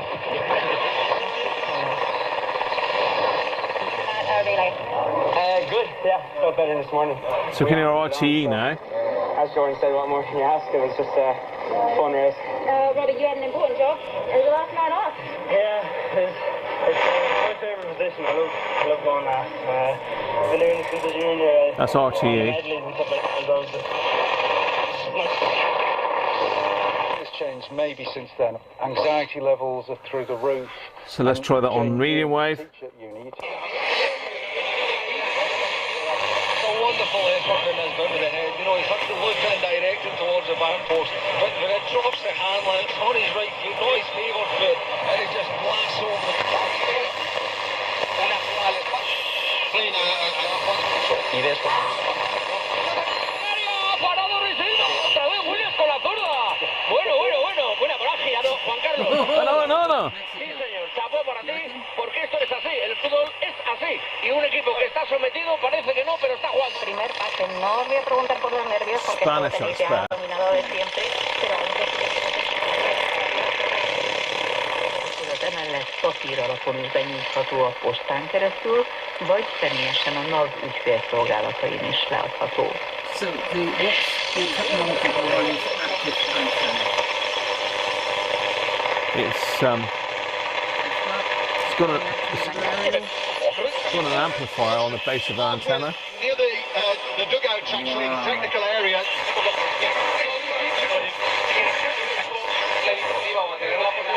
But I'm on air tomorrow. Oh yeah, you can get away that easily. Yeah, I'm on air tomorrow and also on So I take that away. On the afternoon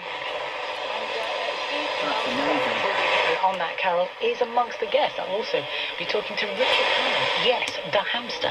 And I'm back with this show on the 2nd of January. My guests will be Professor Mary Gagan, founder of Swansea Tree Farm, talking more about the Welsh Government's plan to give us all a tree in 2022. And travel writer Tom Cheshire has put together a book about some of the fantastic parks that he's visited around the world. There we are.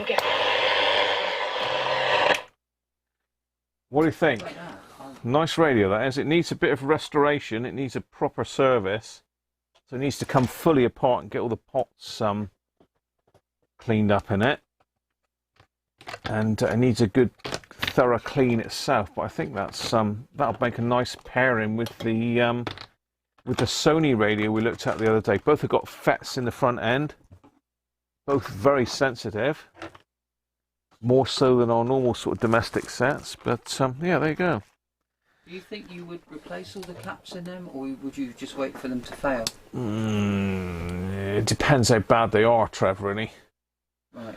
So that's your camera's gone a bit funny, so I'll let you jump back in here a minute. Okay. So Trev's got one other thing to show us before we call it a day. Yeah. The man cave. The man cave blocks, Sean. Working a treat, mate. Thank you for those. They're amazing. They do work a treat. Trev's up for those. He'd like some of those. Put them on his Christmas list. Right, let me get this out of the way. And my beer. I'll go down and say hello to the ladies a minute and have a comfort break. Yeah, good idea. And let Trevor get in the business seat. So let me just pop that mic there back on. Let me turn this one off. Right. And you should still, you still got a microphone. There you go. Yeah, I'm in live. You go, bruv. Okay, thank you. I'll see you guys in a second. Yeah. So be prepared for another advent calendar. Hi guys, hello again. Well, I've had a wonderful time here today, and I just could not believe that he managed to fix that headphone. I know I've got tons of headphones, but that one felt pretty special.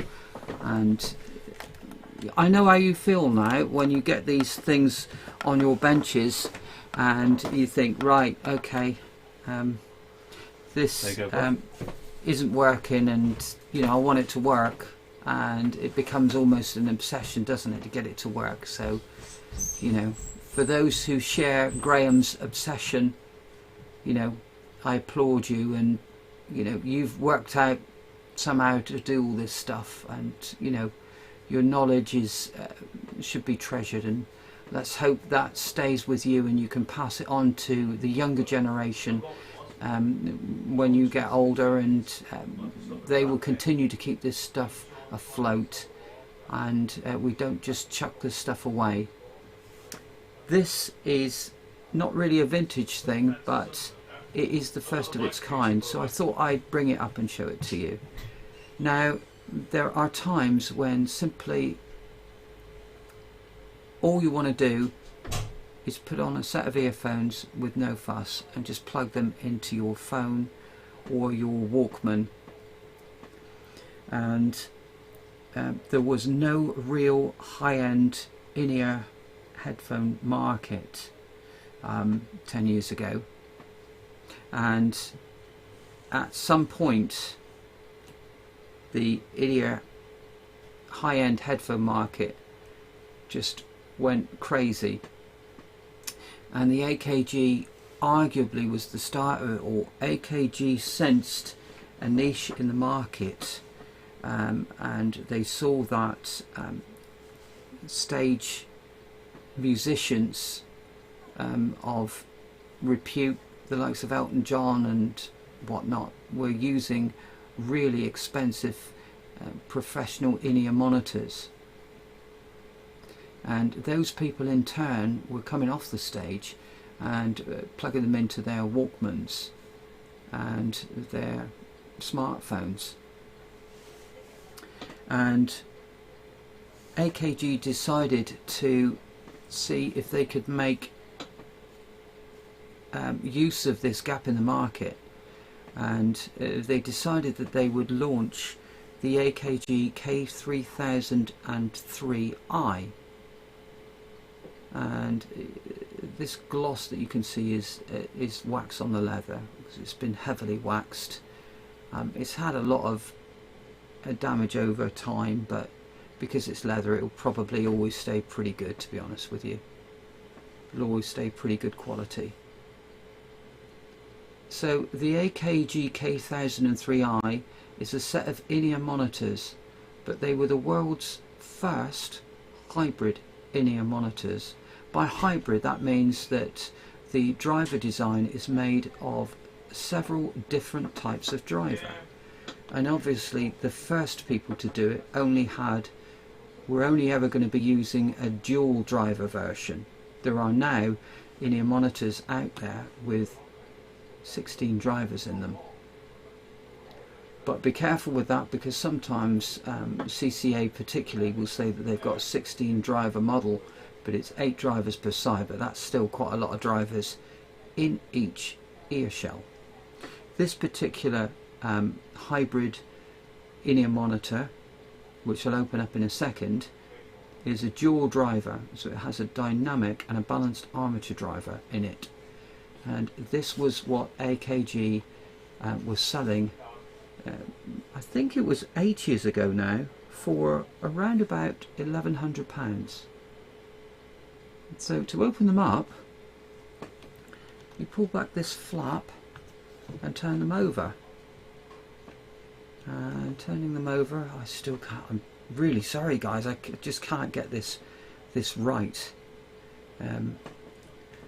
Yeah, I think I've got it as central as I want it at the moment. So lift this flap up, and underneath is where the 3003 eyes are nestled.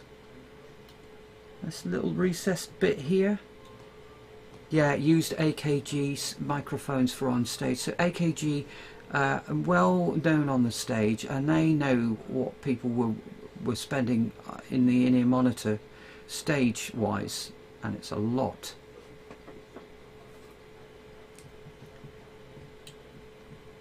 So let's uncoil these and show you what they look like uncoiled. You see, they just wrap up with this little wraparound thing. It's all very swish, isn't it? And there's the 3.5mm jack.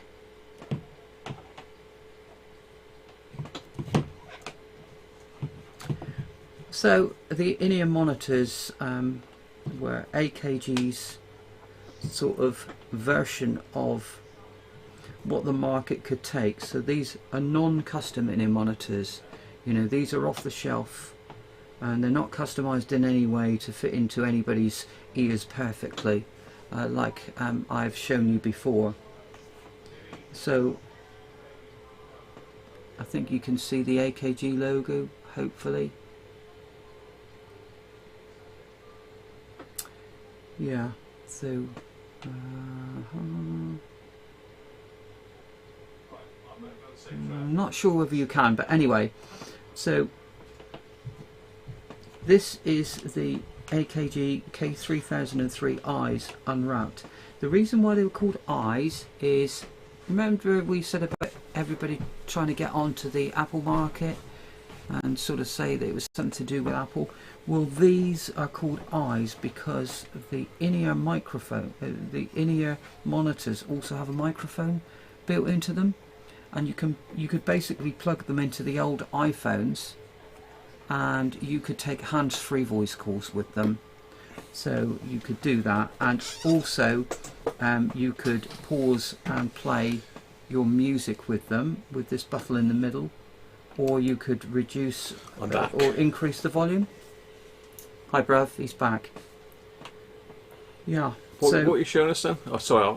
So the K3003 was the world's first hybrid in-ear monitor. Oh right, yeah. And it was AKG's version of some of the types of in-ear monitors they were using on the stage, which are known as CIEMs, or custom in-ear monitors.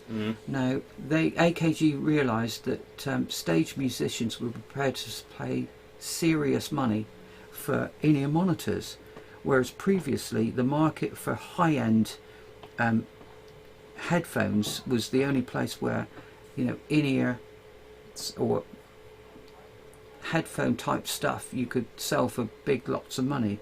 AKG realised that with custom in-ear monitors, if they did their own version of a non-custom in-ear monitor and made it a hybrid one, they could charge serious money for it. And so this retailed back in its day for £1,000. And the eye element of the K3003 was the fact that you could plug it into an Apple phone, and you could use it to pause and play your music and take and receive hand-free voice calls on your phone. So that was the K3003i. My ears are not great. Let's see if I can get it to the main cam now. Have I got it on the main cam? Yeah, is that me on the main cam? Yeah, that's the main camera now. So this is me now on the main cam. Yeah, this is, you're looking at this picture here. Ah, so I want to look at a picture of me now. Just you? Just me, because I'm going to put these in my ears, you see. So ah, yes, here we are. Yes, this is more like it. So this is me. Yeah, so the fit of these isn't brilliant, but it sort of wraps around your ears. Oh, because we're on the this outer one, part of your ears, like so. Let's get me off. Let me get me off him here. Hang on, I'm in the way trap. Picture in picture. Yeah, see what you're saying. Okay, so Yeah, so this bit is supposed to wrap around the top part of your ear.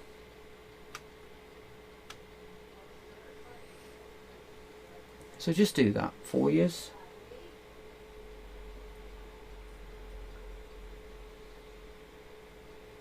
And then you twist it back in, and actually it's almost like a custom in-ear fit.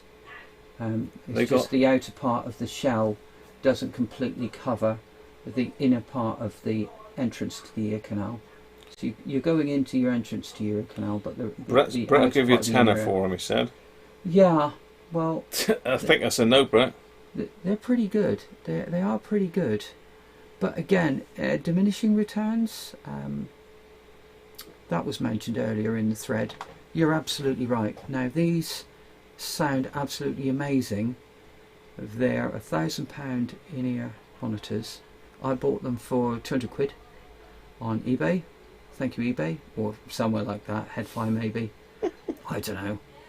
I buy so many I just lose track of where and when I got them, to be honest. But yeah, so these compared to a pair of the CCA CO4s that I believe a gentleman on the thread said that he had a look at one of my channels, you know, and I think they're 12 quid and these are 1,000. Well, yeah, these are a lot better than the £12 ones, but they're not 100 times better or even 50 times better, or perhaps even 10 times better. They're perhaps 5 times better than the ones that were £12. But you know, they're a piece of history because they were the world's first hybrids, and they were the first expensive in-ear monitors, and now you can buy a pair of in-ear monitors for £8,000 that are not custom made to your ears. They are just an off-the-shelf model that will fit anybody's ears more or less, but they won't perfectly. If you want to show them up close, Trev, stick them under the overhead camera there, lad. Let's go on to Elmo here, and we can show you on the overhead. So let me just zoom you in a minute. Excuse me, excuse fingers. Yeah, no, it's fine. You're fine. Right, so let me just... there we go, try that then. So you'll have to find it where you are. Yeah. There we are. Brilliant. Oh yeah, so you can see the shiny AKG logo. So everything like jewellery, you see. And they must have thought, well, yeah, people spend thousands and thousands of pounds on rings. Why not on an in-ear monitor? And I think they were right, because, yeah, these people just rave for these tiny little... Is that silicone then, or is that memory foam or something like that? It's just silicone, isn't it, the earpiece? Oh, you'll never believe this. Wax. So that's Sony's. That's so the AKG ones that I've got were memory foam ones, but of course they only last so long before they start perishing with, you know, build up of sweat and stuff. Unfortunately, ears are too small for that. So I've used. Sean's got the ears of a ferret. Yes. Sean got the ears of a ferret. I like a good ferret. Yeah, absolutely. So these tips that I put on them are well, they're known as hybrid, so I quite liked that. They're hybrid Eco Sony tips that I was given with something else I bought for £5, and you know, they sound really good with these. The ear tips are so important for in-ear monitors. You wouldn't believe the difference you get in the sound just by changing the ear tips up. Sometimes you get no bass, sometimes you get way too much bass, or they're just mid-centric. By just changing the ear... Just changing the ear tips plugs makes incredible difference. Just the little green bit on the end? The green bit on the end is known as an ear tip. And there are thousands and thousands of ear tips on the market. And some of them will change hands for 30 quid for one set of 2 ear tips. Right. Which is twice what I believe the CCA 4s cost. But, you know, it's surprising. Sometimes the cheaper ones sound better on some of the more expensive in-ear monitors. Let's get you back on the main camera there, shall and we? There is no rhyme nor reason to it. So, they were just a pair of my little favourites. So, where are we now? Over here, yeah. So, yeah, these are a pair of my personal favourites for those moments when you just cannot be bothered to set everything up. Are we all just like that sometimes? Just plug it into the phone and stick them in your ears. You plug them into the phone, you plug them into your digital audio player, and you just switch them on. There's no fuss, there's no tweaking, there's no adjusting needed. They just are comfortable. And AKG knew that there were going to be a lot of people out there with money to spare that wanted to just do that. They just wanted to listen to portable, on the move, just by sticking it into the smartphone. Sat and I just want to hear something, I'll just put normal headphones on, stick them straight in my phone. But if I want to hear like music, I'll stick a little amplifier in there, and then I can get a bit more volume and a bit better sound. Absolutely. There's a lot of us out there that aren't necessarily just spending that much time. We haven't got the time to just sit there and do really serious listening. So a lot of the listening is done, you know, and we snatch 5 minutes here, 5 minutes there. And AKG knew that there were lots of people out there that did that, but that had serious money and perhaps had serious kit at home, and they wanted to replicate that type of sound outdoors, just plugging into their phone. And so they collared that market, and for a little while people were like, what on earth are you doing? But as I say now, you know, there are probably 1,000+ in monitors on the market. Sean is saying, is it best to lick the green bit before you put them in your ear to save them falling out? It's probably only if someone else has been wearing them first, Sean. If someone else has been wearing them, then I would suggest you lick them. But oh no! What do you reckon, bro? No licking? Oh, I think that's going to taste a bit sour. No licky? You know, if one wants to get rid of the wax, I know you're a wax licker. But he's probably on about making them slip in easier if you lick them.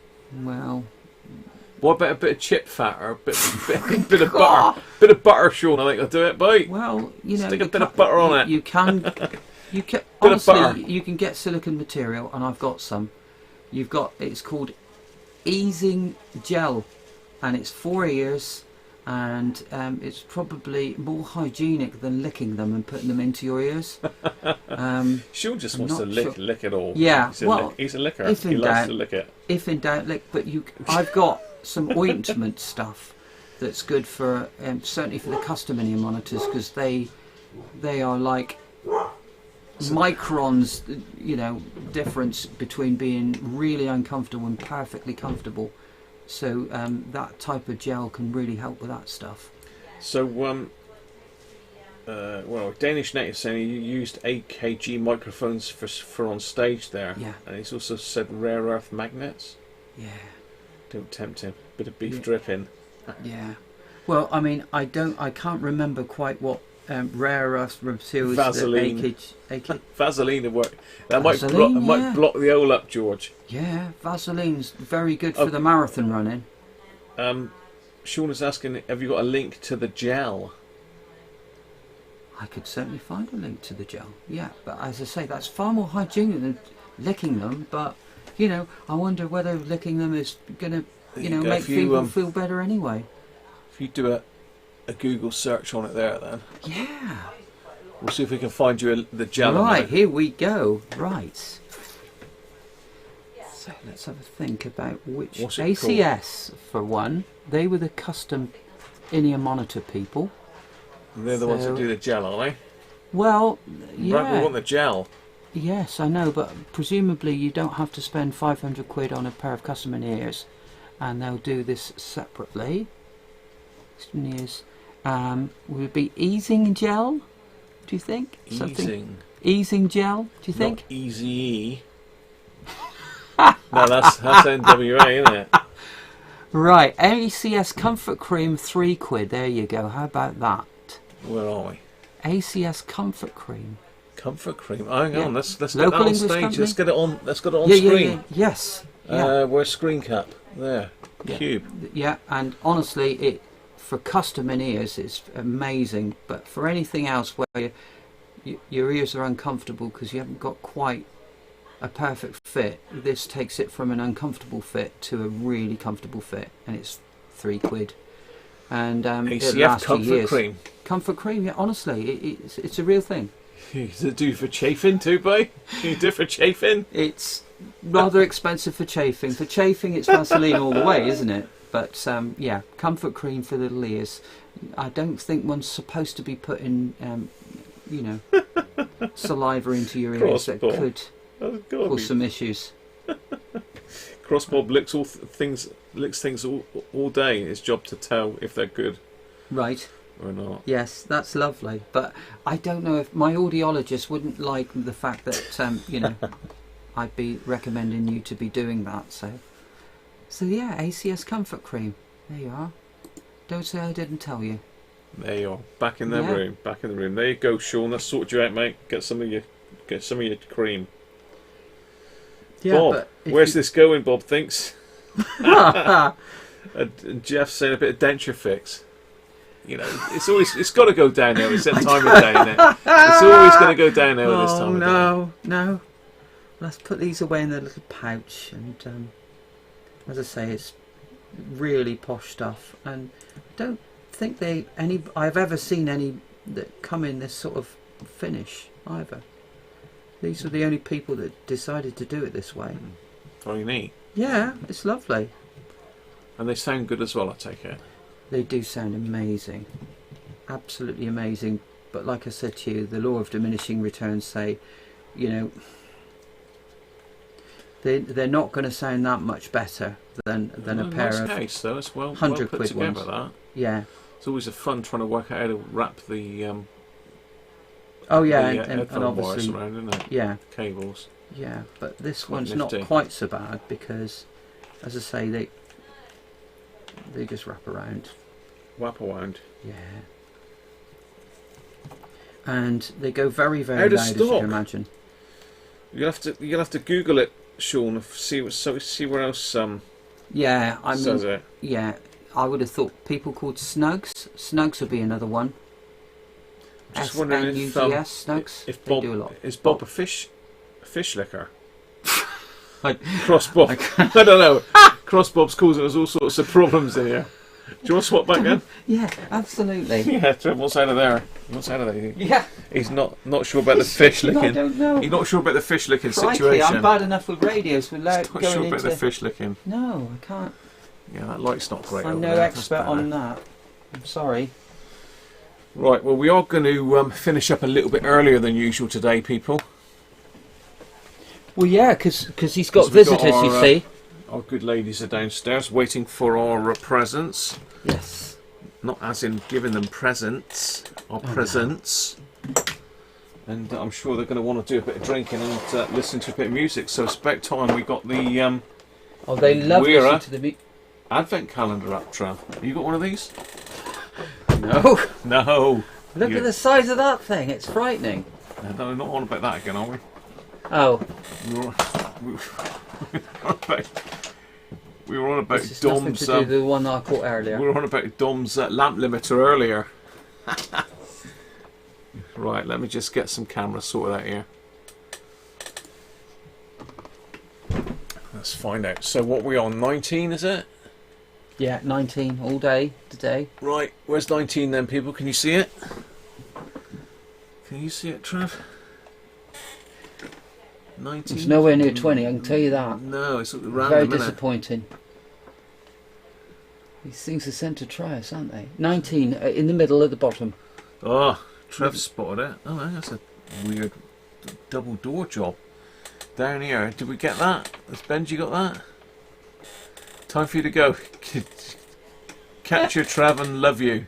That's Man Cave. Cheers, Sean. Thanks for joining us, mate.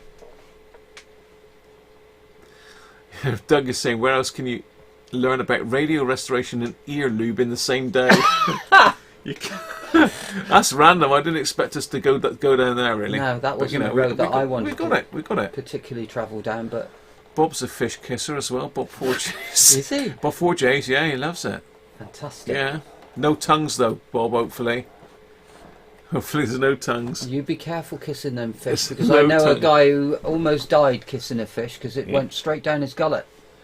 Yeah, that's more than kissing. Surely he's got to love that. No, he went to kiss it and it slipped out of his hand and went straight down his throat. Where are we? Down here. Down here. There we are. It's a full obstruction. That's fish kissing gone wrong.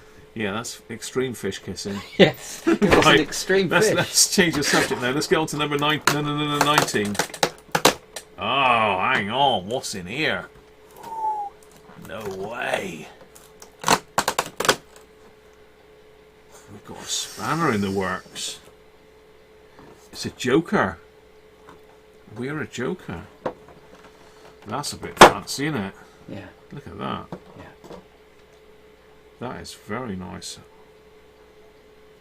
It's even got polarity on it.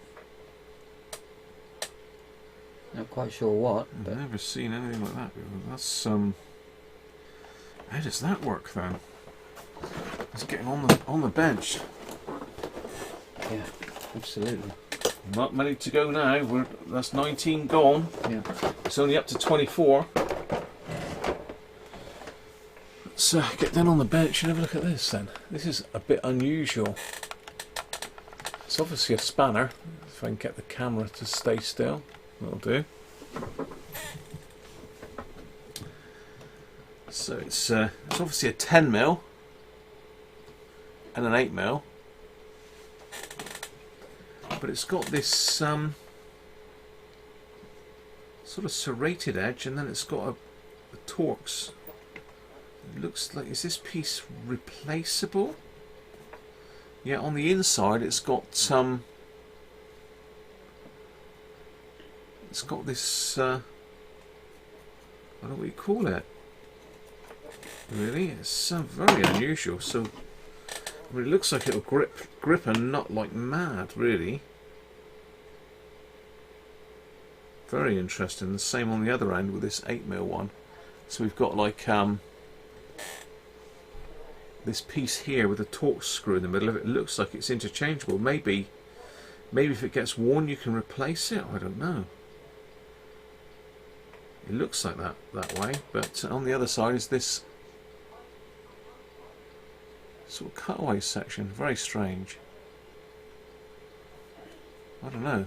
Obviously it's Weira. It's very well made stuff and very nice. So let's get it in the kit with the rest of it then. See if I can find that in a minute. I think I put it down there.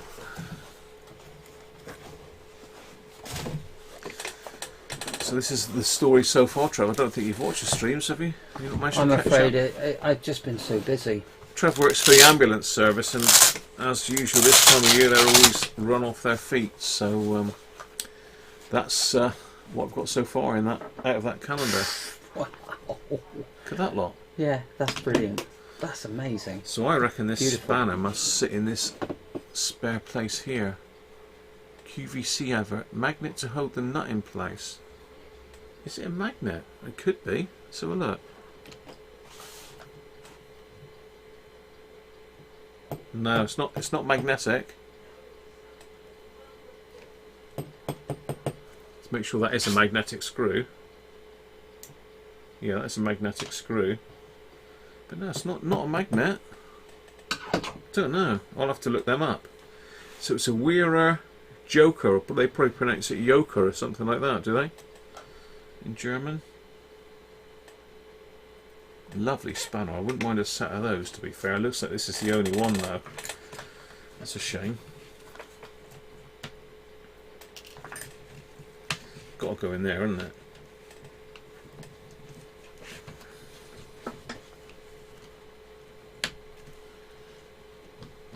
George has got these, I suspect. George has got everything Weira at the moment, I think. He's bought the Weira shop. There we go. So coming on very nicely. Not forgetting our bits as well. We've got one bit left to get. It looks like 2 screwdrivers, maybe 3 screwdrivers left. 1, 2, 3 screwdrivers left. What are we on? 19. So we've got 5 and only 3 gaps left for 4. Yeah, so we might have a bonus thing. You never know, we might have another corkscrew or bottle opener or something like that. Tying Batman's nuts. Ask a German to say squirrel. Come on. Right. Well, people, we're going to go a bit earlier. Hopefully you've enjoyed having Trev with us today. We'll stick Trev in the corner as well. Look. Okay. So we can say bye together. Yes. So thank you, Trev. Yeah, thank you, Bruv. for thanks joining us today. All of you for having your company and your support. So Rich really is, cool. Rich is Thank saying you. it's a shelf to hold the nuts. Good call, Rich. Thanks for that. Yeah, I can see that now.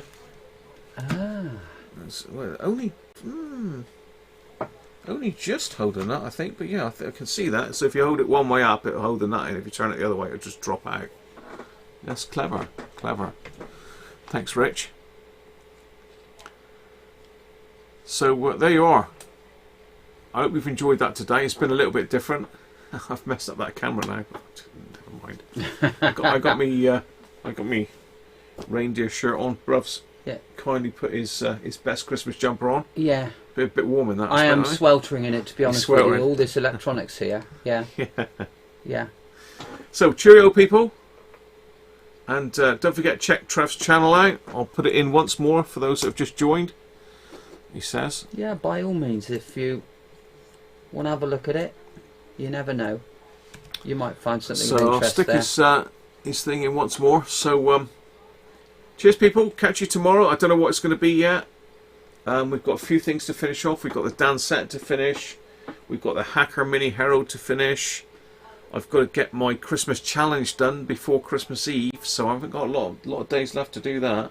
Christmas Eve is Friday, so the last live stream is Friday, and we're going to be doing shortwave listening Wednesday night. So stick Wednesday night in your diary.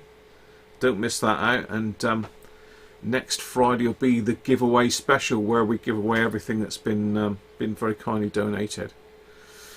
So cheers for now, people. Be good, stay safe, and all the rest of it. And we'll catch you soon. And I've got to work out which microphone's which now, and sort out all the screens. So cheerio, people. Catch you soon.